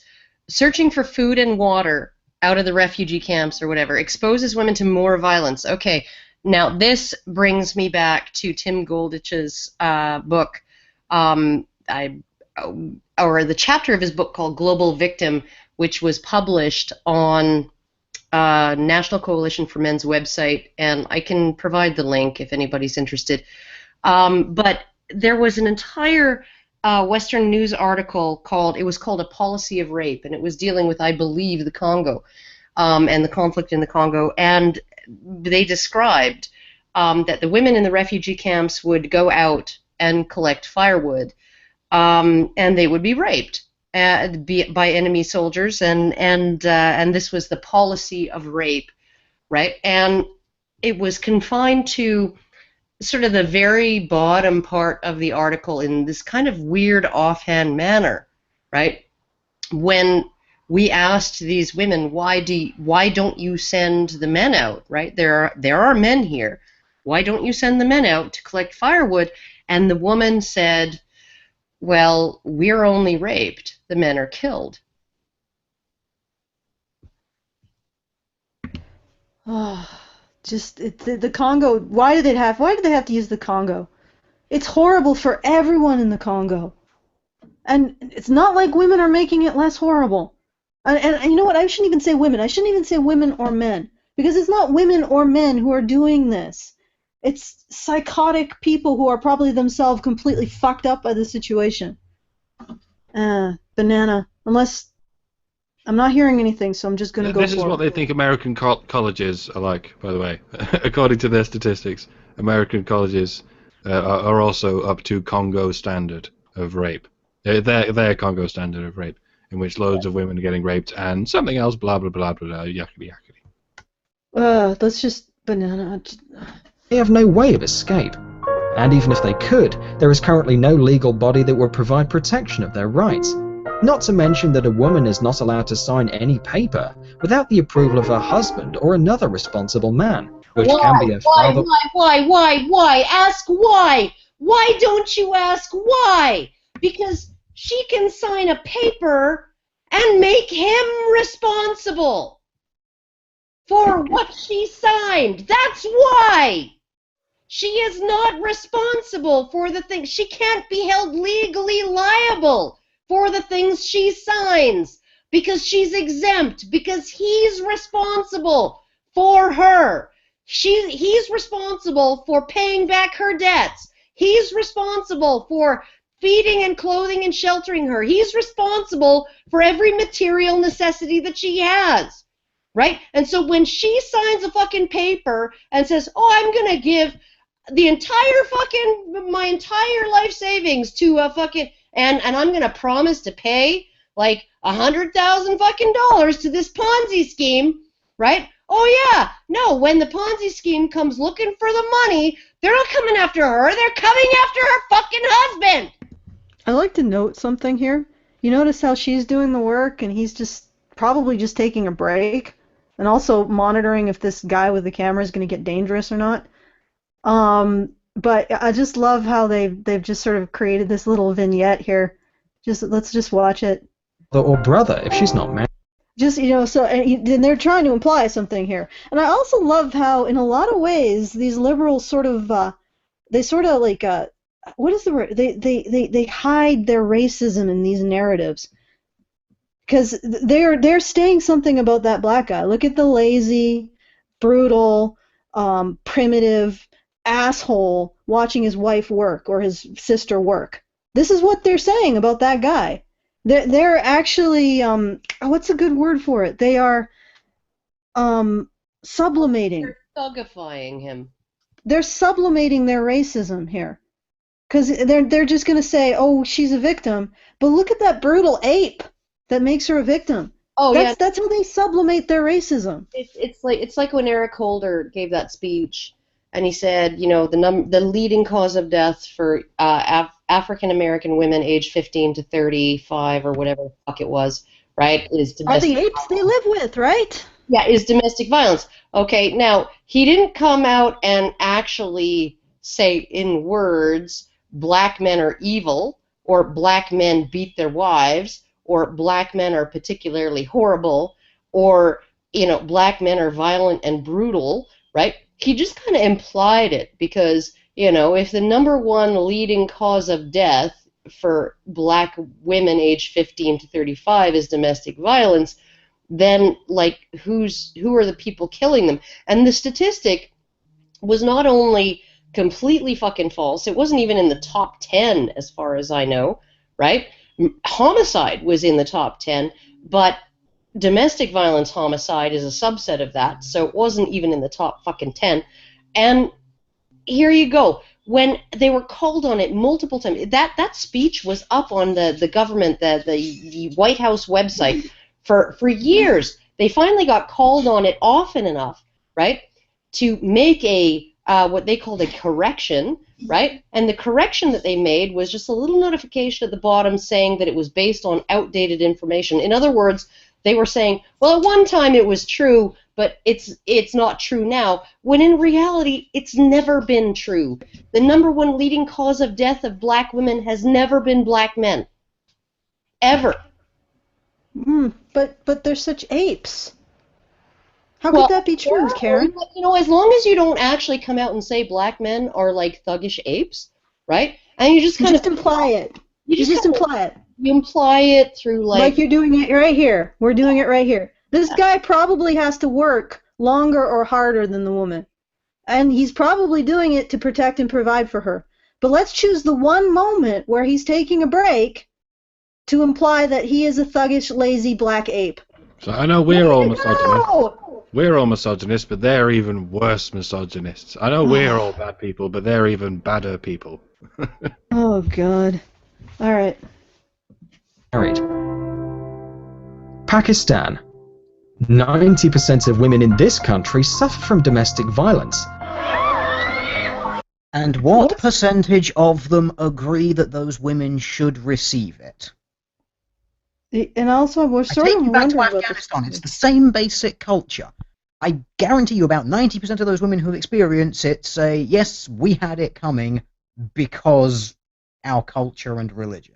Well, not just that, right? You look at there was this one video too that I saw, and it was a video, I think it was in Iran, that was taken just sort of on the street, and there was this woman. She had sort of bleached blonde hair. She looked like she could fit in there, but she had paler skin than you would expect in Iran, and she was wearing snug jeans and a fitted t-shirt, right? That showed some cleavage, didn't have a head covering, headscarf, right? None of that stuff. And she's sitting on a front stoop smoking a cigarette, and a bunch of young men came up to her and started talking to her, and she was talking to them, and then she got up and they started walking, and she was just chatting with them and stuff, and you couldn't really hear what they were saying, but it sounded all very friendly, right? And she seemed to be totally fine with it. And then right before the video cut out, a woman in a burqa starts screaming at this woman, right? And then the video stops, and it's like, who's actually enforcing all of this stuff, right? You have a gang of 5 young men who just want to talk to this woman as they're walking down the street, and she's talking, she's chatting, they're chatting, everybody's just getting along, and then some fucking morally superior fucking busybody in a burqa starts screaming at her because she doesn't have her fucking hair covered and she doesn't have her face veiled or whatever the fuck, right? Women contribute to this too. Women are a massive, huge part of the fucking problem, right? And yes, the ideology is also a massive, huge part of the problem, right? But last I checked, among all human populations, women are more likely to be true believers in a god or gods. They're more likely to believe in the supernatural. They're more likely to believe in a creator. They're more likely to go to church. They're also more likely to instigate honor killings. Oh my God! It's women judging women is a huge problem. This is one of the most fucking insane things. I was reading an article. It was sent to me by Chris Jones, who's sort of one of our local contacts. He circulates through a bunch of different groups, and but he sent me this article, and it essentially showed that out of the honor killings that are perpetrated by men alone, even if they're like women instigate honor killings. More than 50% of the time, they are one of the primary instigators. They are one of the decision makers that this needs to be done, right? But when men commit the honor killings, it's just men, right? 90% of the time they are swift and merciful, right? 80% of the time when women actually participate as a person involved in the killing, as opposed to just an instigator, a person who says, yeah, this has to happen, right? It's classified as a torture killing, where they where the death is dragged out, where there is torture involved, where it's a matter of 12 hours of torturing this person, right?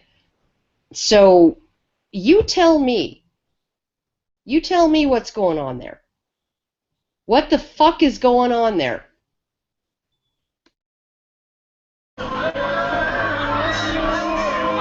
And there is not a single legal act that would protect their rights.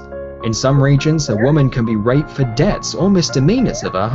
Where is this? This is Pakistan. Rape for debts? I assume that also applies to men, considering bachubazi.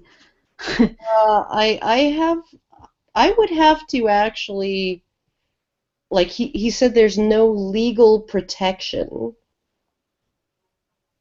Do they not have rape laws in Pakistan? I highly doubt that. And furthermore, if they don't have rape laws, there's also the issue of tribal justice. I mean, okay, I'm going to give you an example of tribal justice.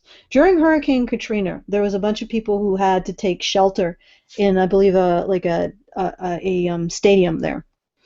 So, and it was basically chaos. It was just basically anarchy.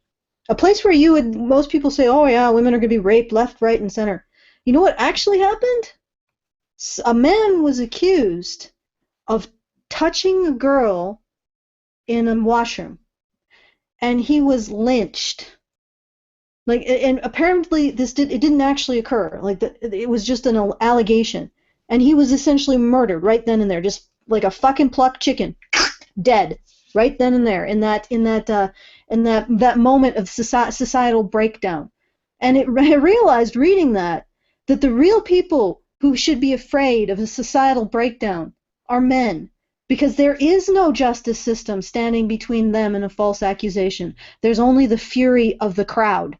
And believe me, the fury of the crowd will squash you flat like a bug in a second. And so if we're looking at this situation, what is the tribal law situation? Because the tribal law is very close to that kind of mob mentality that really fucking hates rapists or even alleged rapists or molesters. Is that? I imagine that it'd be a similar situation across the globe. So if a woman cries rape and there is no law, more often than not, a man is going to die. He's just going to be squashed like a bug by the mob, just in a woman's allegation. Yeah. So I'd have to know a little bit more about the social landscape here. That's probably what they mean by there is no law that could do that. They're probably talking about one of the mega cities in Pakistan, like Karachi or something, where it's literally like 20 million people, I think, crammed into a city-sized space. And at that point, yeah, it's pretty much like Katrina 24/7. And so they look at this and say there's no law to protect the women, and yeah, there's no law to protect the lynching either. Well, there's no law to protect the men. No law at all. Yeah. Right. Yeah. But Right, it doesn't necessarily mean that women are seeing the worst of that. Okay, go ahead, Tilder. Sorry. Yeah, so I'm just going to call these people what they are right now, because I found the story that they're referring to. They're liars. They are lying to you when they say that women can be raped to pay a debt. That is a lie. I have found the story that they are referring to. There is a single village in Pakistan which decreed that 5 young women should be forced to marry someone Now, in the words of the person writing the article, a village council has decreed that 5 women should be abducted, raped, or killed for refusing to honor childhood marriages. Unfortunately, that's not actually what happened. There are 5 women. They are all cousins. They were supposed to be married to a group of sons from another family. They didn't want to be married, and basically their father shot one of the family members of that opposing family, which caused something called a blood debt.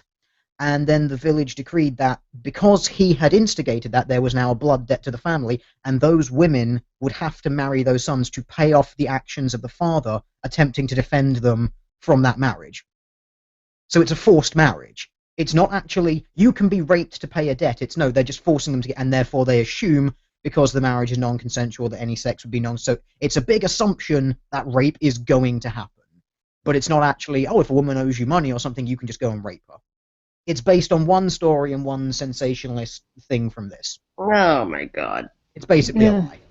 Well, and these things happen in cultures where you can't call 911, where you don't have the money to hire a lawyer and sue somebody in court, right? All of those things, right? Honor cultures. The Wild West was a fucking honor culture, and look at the death toll in terms of men in that period of time, right? And it was because there was no effective law, right, that could be there within 15 minutes to deal with the situation, right? That's why wanted dead or alive and bounty hunters existed, and bounty hunters could just go out and fucking murder somebody and then put them over the saddle and ride them back into town and collect their fucking money. That's because you do not have the superstructures that we do in the West, right, that actually give you a certain amount of protection, a certain amount of feeling like you can rely on the superstructure itself to protect you, where individuals who are inclined to break the law feel like they need to conceal that, right? Because you can't just go out into a mall and open fire and walk away and just like get on a fucking train and go to the next place and do it, right? Like we have a system to deal with this stuff, right? They don't have an effective system to deal with this stuff. None of these people in this picture have a fucking cell phone and they can like push 911, right? And have anybody come to their aid. That's what the difference is. Yeah, it's hard to by their family. And you know what's even funnier? I've just finished reading through this article really quickly where they got that rape for debt story. It's so funny listening to what the women actually have to say, something which they clearly didn't bother to do. Apparently the women have said, "We are proud of our father. Despite having little money, he has educated us and shown us that we must stand up in society and demand our rights." Apparently a couple of them are studying medicine and going to secondary school. The reason they didn't want to get married was because their husbands or soon-to-be husbands were illiterate, and they've said that only a few of our friends know about this, but those that do support us and say we are fighting for the women of Pakistan. Really interesting when you actually talk to the women who are involved in this. You know what's interesting too, right? Because I hear all the time, about Islamic countries and stuff, right, that deny women an education and things like that, right? You go to Iran, right, 60%. It's actually higher, if I recall correctly, or it was as of a year or two ago. The disparity in post-secondary education enrollment was actually higher in favor of women in Iran than it is in the West. Yeah. Well, I mean, I think there's probably a cultural tradition of that. I mean, what do you think they were doing in harems? Well, I mean, but here's the thing, too, right? I mean, like... Well, that's according to their own word. Like, that's according to Muslim women's own words. Yeah, no, but there was a tradition of learning. Yeah, no, but there was like a huge outcry in the Western media a few years ago when Iran barred women from taking certain programs, right, that were vital to maintaining infrastructure and things like that, because women see their university degree in Iran more typically, right? Typically a woman sees her university degree as part of her trousseau, right? As part of something that she has in her bride chest, right? To be able to demand a higher status husband. It's not there because she wants to necessarily go out and actually do that job. It's there so that she can make a better marriage, right? Get a higher status husband. Okay. So essentially what Iran had was women were actually monopolizing spots in STEM fields, engineering in particular, right? That were they were monopolizing these spots in university, but then not going on to actually get jobs in those fields, right? Because they don't have to.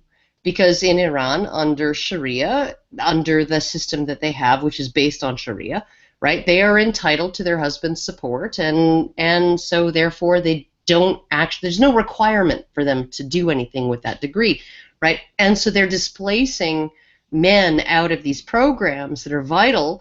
Like the fucking country needs to build roads, it needs to fucking build buildings, it needs to have pipelines, it needs to have all of these things, right? And you have a whole bunch of women getting degrees that are basically MRS degrees, right?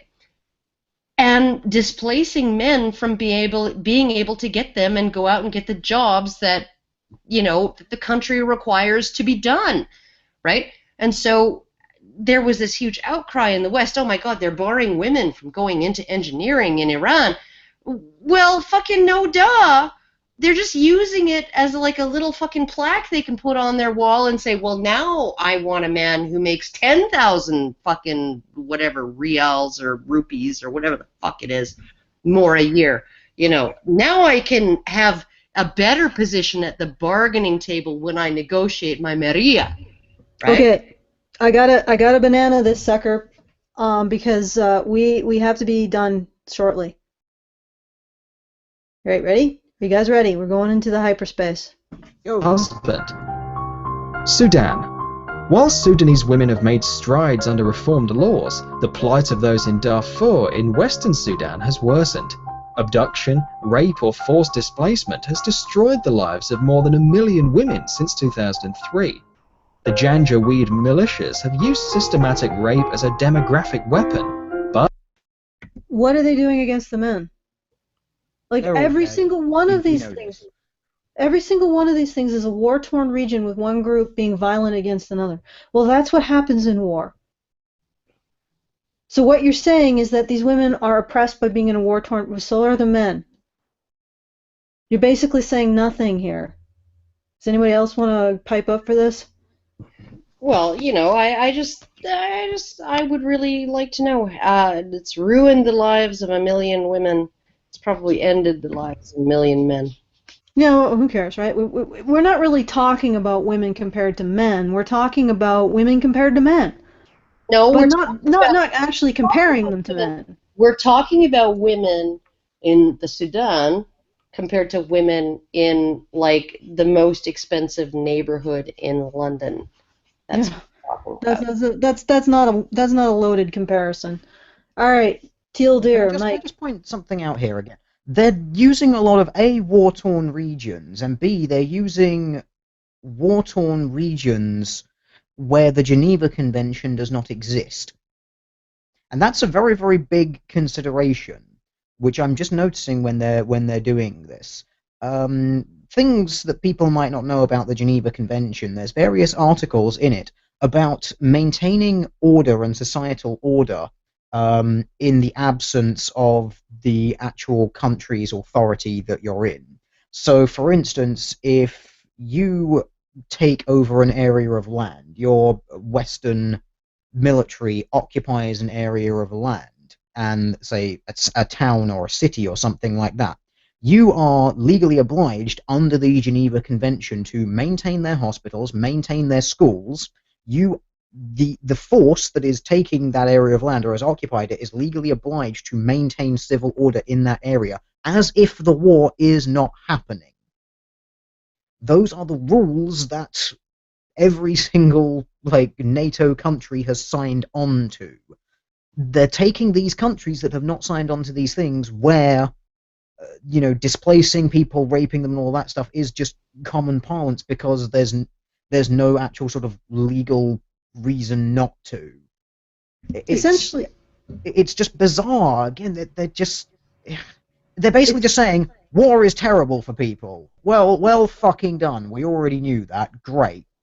yeah, that's why we had a Geneva Convention. Yeah, This but is they're basically taking the worst of the worst kind of war, like where even the Geneva Convention doesn't exist, and saying, well, sucks for women. Just ignore the big smoldering pile of dead men over there. They don't matter.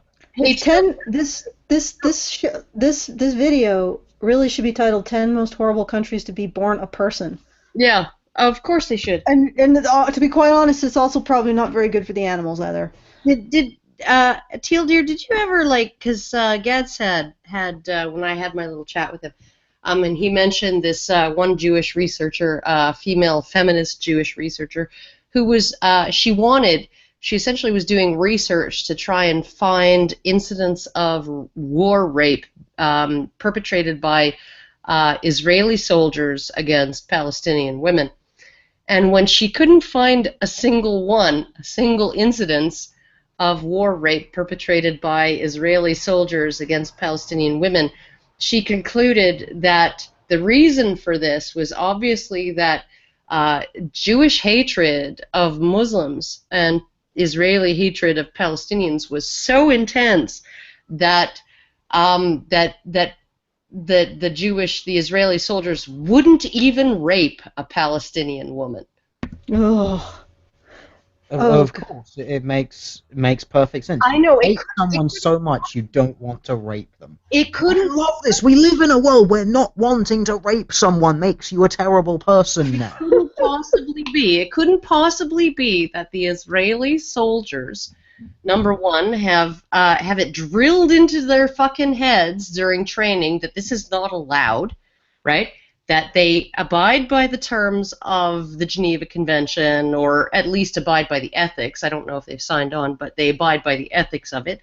That they have an ethic of, at least even if they're not going to be nice, they're not going to be intentionally brutal. That maybe they know that the entire fucking world is, and the UN, given that they're Israel and then they're surrounded by a bunch of Muslim countries that can outvote them, and they're like, we're gonna have another, official UN condemnation of Israel because the Muslim countries voted for it, right?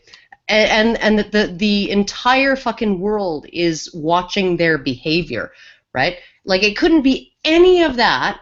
It's just that Jewish people in Israel hate Muslims so much that they wouldn't even stick their dick in them, or a screwdriver, or a tree branch, or a fucking pipe, or a bottle, or anything. I hate you so very much I'm not going to hook a car battery up to your genitals. Yeah.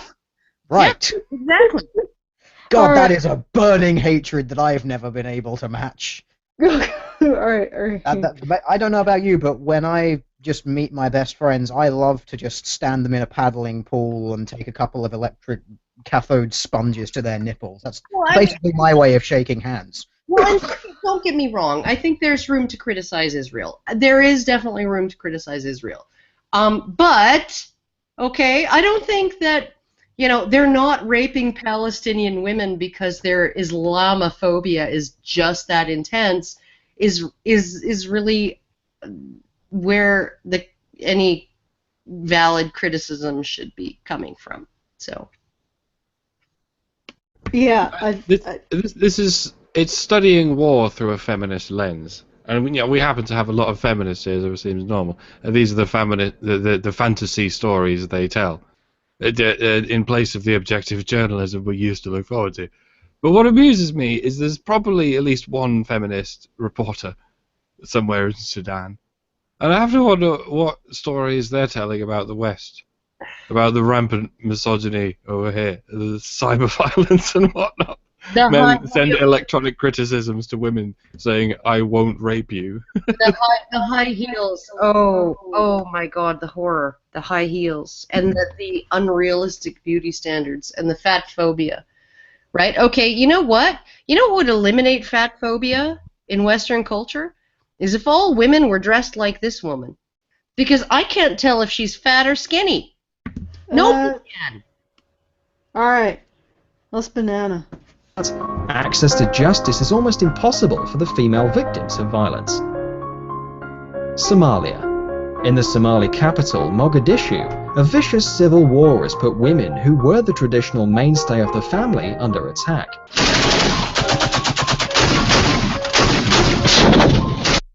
Oh my fucking I can't help but notice the soldiers are men. You know what P.J. O'Rourke said in his book?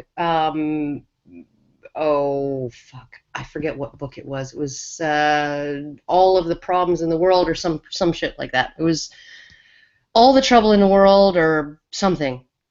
He essentially said that Mogadishu, flying in a helicopter over Mogadishu, which has it lacks a lot of rooftops, so a lot of the rooms in the top floors of these buildings are exposed to the elements.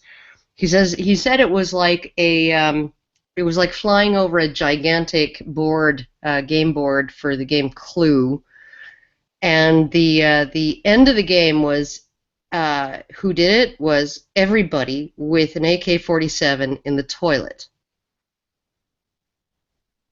That's what Somalia is. Okay, so once again, war-torn region is specifically just attacking the women. It's just the men attacking the women. That where do these people like? How does a brain do that? How does a brain It's the brain same this? kind of brain that tells you that women have always been the primary victims of war because they lose their husbands and their sons. And their fathers. Yeah, no, I think essentially it is because we see so often we see the men behind these weapons, right? And we see the men defending their tribe against the other tribe, their tribe's interests against the other tribe's interests, whether it's an ideological disagreement that one would think would be completely fucking retardedly, why would you even go to war over that? Or something actually substantial. We see men taking action. We see women as the people who hide in the caves behind Helm's Deep, right?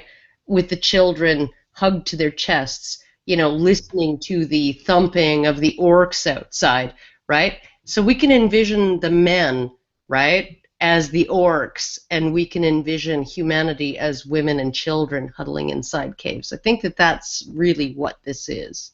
Yeah, and then we just conveniently forget the women beating the war drums that sent these men out to war. Oh, of course. Of course. The women who shamed the men, the women who told the men, come back with your shield or on it. Yeah? Oh, yeah. We just ignore that. And we ignore the fact that when the women of the triumphant side actually gain a boon to their standard of living. Oh, although the blood sports is between the men. It's like this whole thing is like this enormous blood sport. We send our dogs to go kill each other, and at the end, the one with the best dogs, the most lethal dogs, wins all the booty. But at the same time, you got a bunch of rabid dogs running around killing people or killing women. what or humans. What I thought was interesting was again Tim Goldich writing about or no, it was Adam Jones writing about Rwanda, and it said, it was the men who did the machete work, right? It was the men who did the actual physical labor of slaughtering people. But it was the women who climbed in those enclosed spaces across mounds and mounds of dead bodies, picking them clean of their belongings, and often finishing them off if they weren't quite dead. right? That's what the women were doing. Oh, and the women were also ululating their men to the slaughter, like doing that thing to encourage their men to start hacking with the machetes. So, yeah, no, like I can't see women as completely absolved of any responsibility for these conflicts. Women are off like it's a soft power. It's a difficult power. But Every time you think see a it's really fight, soft every time you power. see a fight between men, yeah, you always notice one woman screaming, "Stop! Stop! Don't do this!" So you assume that's the female approach to fighting, because that's the only woman you can hear. You don't hear the woman in the corner sort of grinning because she whispered the thing that started this fight. oh, you don't even necessarily realize that the woman yelling "Stop! Stop!" right, is the one who actually maybe said, "Let's you and him fight." Right? Who actually instigated. That woman is often the one who actually instigated the thing and then is like, oh my God, what did I fucking. Stop! Stop! Yeah. Right? They Well, don't and the other thing realize is that power. women. Women don't realize what power they have over the behavior of men. And so sometimes when they actually say something, like that poor fucking 18-year-old kid in Britain, right, who was beaten to death by a woman's group of friends, right, because she said that he had raped her, right, and it turned out at court, she's like, oh, I just made that up, like I had no idea this was going to happen, right? Yeah, it's entirely possible that while they were like stomping his fucking head and like his brains were coming out of the cracks in his skull, okay, that maybe she was yelling stop, stop, right? She had no idea when she made that allegation the kind of power she had. Or she's just lying. Because it is in a courtroom, and that particular lie is to her favor. So, but it's like, yeah, women are responsible for gender, study after study seems to show that women are primarily responsible for creating gender roles. And the one thing that really enables a war is men who are willing to treat themselves expendable in service of like these military aims. And that's something that women teach them. Their mothers teach them. So I'm just putting that out there. It's not men declaring war on women. It's two tribes declaring war on each other, using their men as weapons to do so. It's not just their mothers teaching them these values. It's also, like freaking 20-year-old young women handing them white feathers. Yeah. Like painful. Okay, I'm gonna give some space for Teal Deer, and then we're gonna banana. He might not be able to hear us. Can you hear us? Can you hear us? He's having some trouble. Okay, well then we'll have to banana. In a society that has broken down, women are exposed daily to rape, dangerously poor healthcare for pregnancy, and attack by armed gangs. And what the hell are the men exposed to? Mustard gas, mortar fire, well, rape, they're the ones. They're the attack ones. by armed gangs. They're the ones standing in between those opposing forces and the women. So, like, and again, Helm's Deep, right? The Hama, right? Hama, who, Aragorn takes him aside and says, this is a good sword, take it, get it sharpened. He looked like he was fucking 14. He looked the age of my youngest son. And his voice hadn't even fucking cracked yet. He didn't even have an Adam's apple, and he's expected to fucking fight to protect his mother and his sisters and his nieces, right? And he's expected to do this, right? And do this in the face of, they're saying that we can't expect to last the night, right? That this is a suicide, that they're all gonna die. Everybody's just gonna fucking die, right? And he's expected to step into this role as a 14 or 15-year-old boy, right? That's what's expected of him. And it's not necessarily just expected of the men, right? It's expected of the women who are benefiting from him being willing to do that. And so, What's expected of them? I mean, because that they just accept it. to stand in between an enemy and people that he loves, right? To stand to put his body in front of enemy hostility as a shield for other people. That's what he's expected to do. That's what men have always been expected to do, right? And you can say till the cows come home, and I will agree with you that so many of these wars, so many of these conflicts have been the machinations of the top 1%, right? They've been the manipulations and the power hungry, the power thirsty ambitions of the top 1%, the Genghis Khans, right? The Henry V's, all of that stuff, right? But what was the propaganda that was used by everyone from Genghis Khan to frickin' Henry V, to like everybody, to the World War I, from the Germans in World War I to the English in World War I, the Germans in World War II to the English in World War II.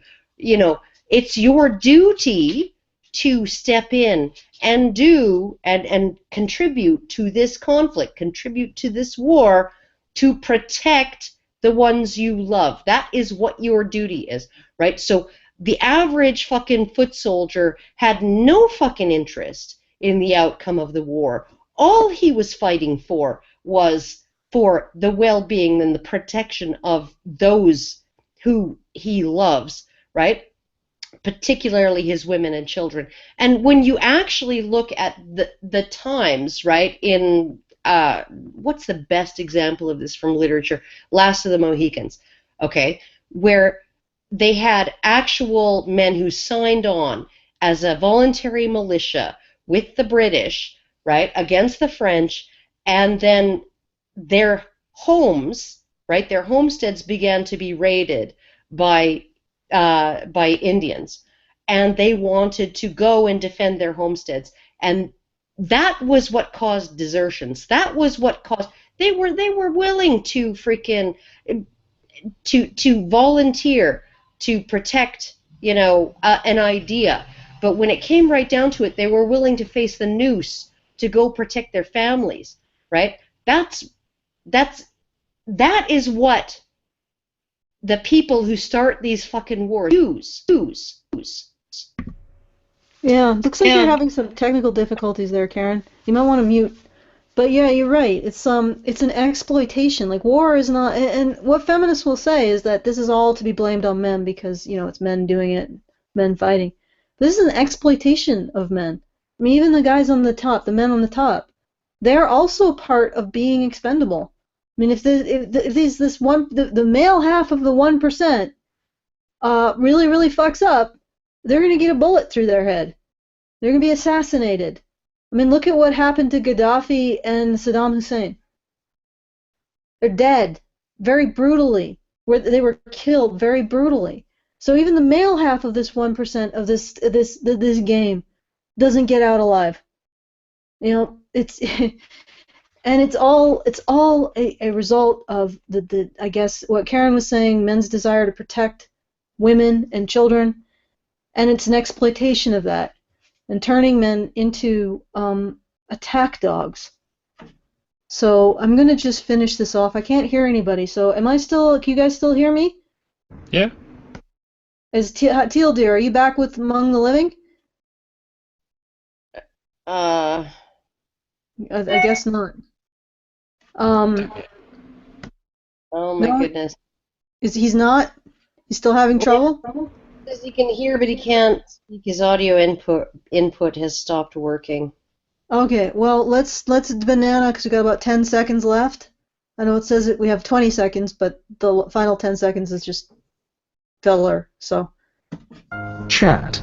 Here, women barely have any rights at all, and 90% of girls have to get married when they are between 9 and 12 years old. Thanks for And what's the situation for boys? No, but also there are rights for women in terms of marriage, right? Like if people are marrying their daughters off between 9 and 12 years old, it's because things are really shitty, okay? And dad has a legal responsibility to provide for his daughters, and he's really super eager to offload that obligation onto another man. And if a man is obligated to a woman, that means she has an entitlement or a right, right? So, And if the worst like, thing you can find is marriage, I mean, if you get married at 9 and then nothing else bad ever happens to you, then how is the marriage a bad thing? Do you know what I'm saying? I'm sure there's worse things that happen in Chad than marriage. So why yeah, is the marriage-based statistic the point of oppression here? Because they're down to the wire and they need to have just shoehorn another thing in. Because I'm wondering how old the boys are when they have to get married. I mean, it might be a situation like Karen was pointing out where they try to marry off their daughters to someone who has lots of resources. Or it might be a situation where, like in India, most of the girls are being married off to boys about the same age. So I mean, the last piece was just sort of a boggle for me. It's just like I don't know what to say about it because we don't have any context. It's an orphan statistic. We don't know the situation for men and boys. So there's nothing more to be said about it. It's just amazing to me that they're making assertions based on orphan statistics that are meaningless with no context. It's just yeah. I'm trying to think of a good metaphor. I'm going to spare everybody because I know my metaphors can be sort of torturous and painful. Oh, I mean, Kildare disappeared again.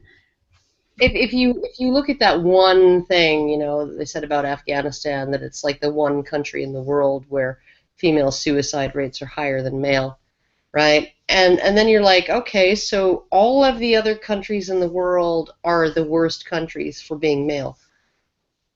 Like, because that's how can you draw any other conclusion, right? Like if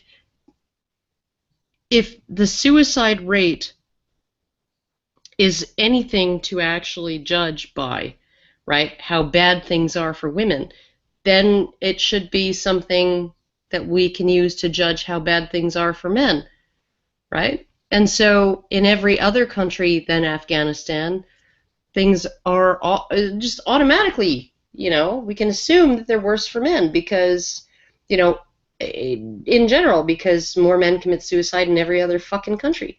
Like, or Yeah, that was a pretty amazing statistic.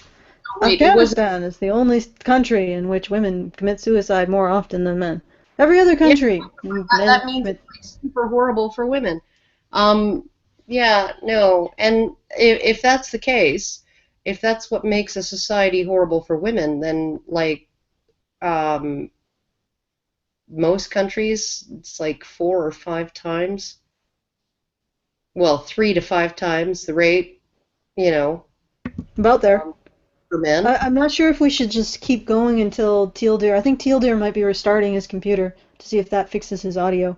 I mean, we're sort of at the end of this. We're at the trail end, so I don't know. Oh, Goodness. thank God. Thank God I'm like we're done. I mean, like Yeah, but it is good. well, I mean, it's really frustrating because like, part of me feels kind of cunty, right? Taking issue with a video like this because clearly life sucks for women in these countries. Like clearly it does, right? And I really don't have a problem with anybody trying to improve the situation in these countries so that women have things, a little easier, a little better, a little less dangerous, a little less, Improve it difficult. for everybody, though. But yeah, no, this is really the thing, and like I'm gonna draw attention again to that article that I read years ago, during the Afghan when Canada was still in Afghanistan, um, where women in Afghanistan were taking foreign NGOs, Western NGOs, to task, and they were saying, why are you only helping women and girls? Like, are you expecting us to rebuild this entire fucking country on our own? Like, you're gonna literally let our men starve or die of injury or disease, and just fall off the fucking map, right? And now, who's gonna rebuild the country? It's gonna be up to just women? Like, no, this is not okay. We need our men. Our men need us. We need them. Why aren't you helping them? Right? Why are you only helping us? What the fuck is wrong with you? Yeah, Right? and it doesn't really help it. I mean, if you don't help men, if you don't treat men, then you're just perpetuating a problem. I mean, this is like you can't just, like I say multiple times, you can't just drain one half of a bucket. Not possible. No, and like, or as John the Other used to often say, oh, we're gonna fight this house fire by only spraying water on the north and east facing walls. All the other walls we're just gonna leave to burn, and we'll be able to keep the house from burning down. Right? Like, what? Okay, well, I'm not sure if we should keep waiting for Teal Deer. I did suggest to him that he restart, so he might be actually doing that, and I do not want to stop this until giving him there we go. Teal Deer, can you speak? Are you there, Shit. Teal Deer? Teal Deer? No, Teal Deer. I am here. I just had to Oh, hard you're mute here. everything. Hey, You're hallelujah! here! Oh goodness, hugs all around. Unless you don't like hugs. Hang on. Okay, for some reason I still have to listen through my speakers instead of the tone port, but whatever. Did I miss anything? It's all good. We can hear you. That's the important thing. Yes. Okay, so we're wrapping it up. Teal Deer, do you have anything, some final words? Mike, you haven't been talking, so I'll prod you to talk too. Say prod, something. Prod. Prod. Okay. Well, Prong. we went like the last thing was Chad, where girls are often married between 9 and 12 years old, and that was like yet another statistic that was given to us in complete isolation of any other statistic, any other piece of data, it was not placed in any kind of context. It was just, oh my Of goodness. course it wasn't. Why on earth would they do something like that? This is all this video is. It's just like, hey, let's talk about the statistic for women and ignore everything else that's happening in the world. Yep. That's basically what this whole frickin' thing has been. It's just let's just look at the situation for men, fuck the situation for men. Look at the situation for women, fuck the situation for men, and call it a day.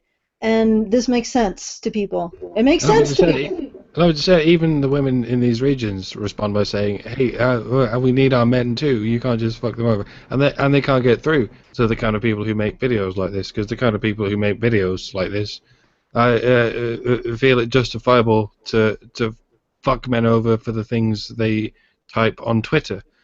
And they can't get that through to the people in the third world. They have a hatred for men that expands beyond the fucking agricultural and industrial revolutions. So it's like bastards from the future talking to peasants from the past. It's so sad. I think that's a good place to end. Yeah. I mean, the incomprehension, like just what. Well, it really is like upper class bastards from the future talking to the working class during the Industrial Revolution. How could you possibly send your 8-year-old to work in that colliery? How could you do that? What, you don't even love your children. Yeah, except for that 8-year-old who works, bringing coal up from the fucking underground. Yeah, no, he's actually making sure that he and the rest of his family gets to eat. And it's not that his family doesn't fucking love him. It's that they all want to eat. Fuck. Yeah. Okay. All right. So I'm gonna call it. Thank you for your perseverance, Teal Deer, and dedication to trying to get back on. Let's Frustrating it could be. Turn it off and on again. It works because that's life. Yeah, it's just that for some reason some gremlin got into your wires there. But yeah, thank you for for 2.5 hours without mentioning Brexit. Oh shit. No, for fuck's sake, bro! I'm gonna do something. Probably nothing, actually. I'm gonna sit here and do nothing, but I'm gonna do it very, very forcefully at you, Mike. Brexit high school football rules! Brexit high school football rules! Brexit high school football rules! Okay, thank you for that, Karen. That was your cue to end it. That would have been beautiful. Oh, never mind. Go. Oh no! Well, I wanted to end it by directing people to the. Well, I mean, we've hit our baseline for getting to the UK, but if you guys want rewards, go to feedthebadger.com. Throw a few shekels in the hat, and that's good. Okay, bye.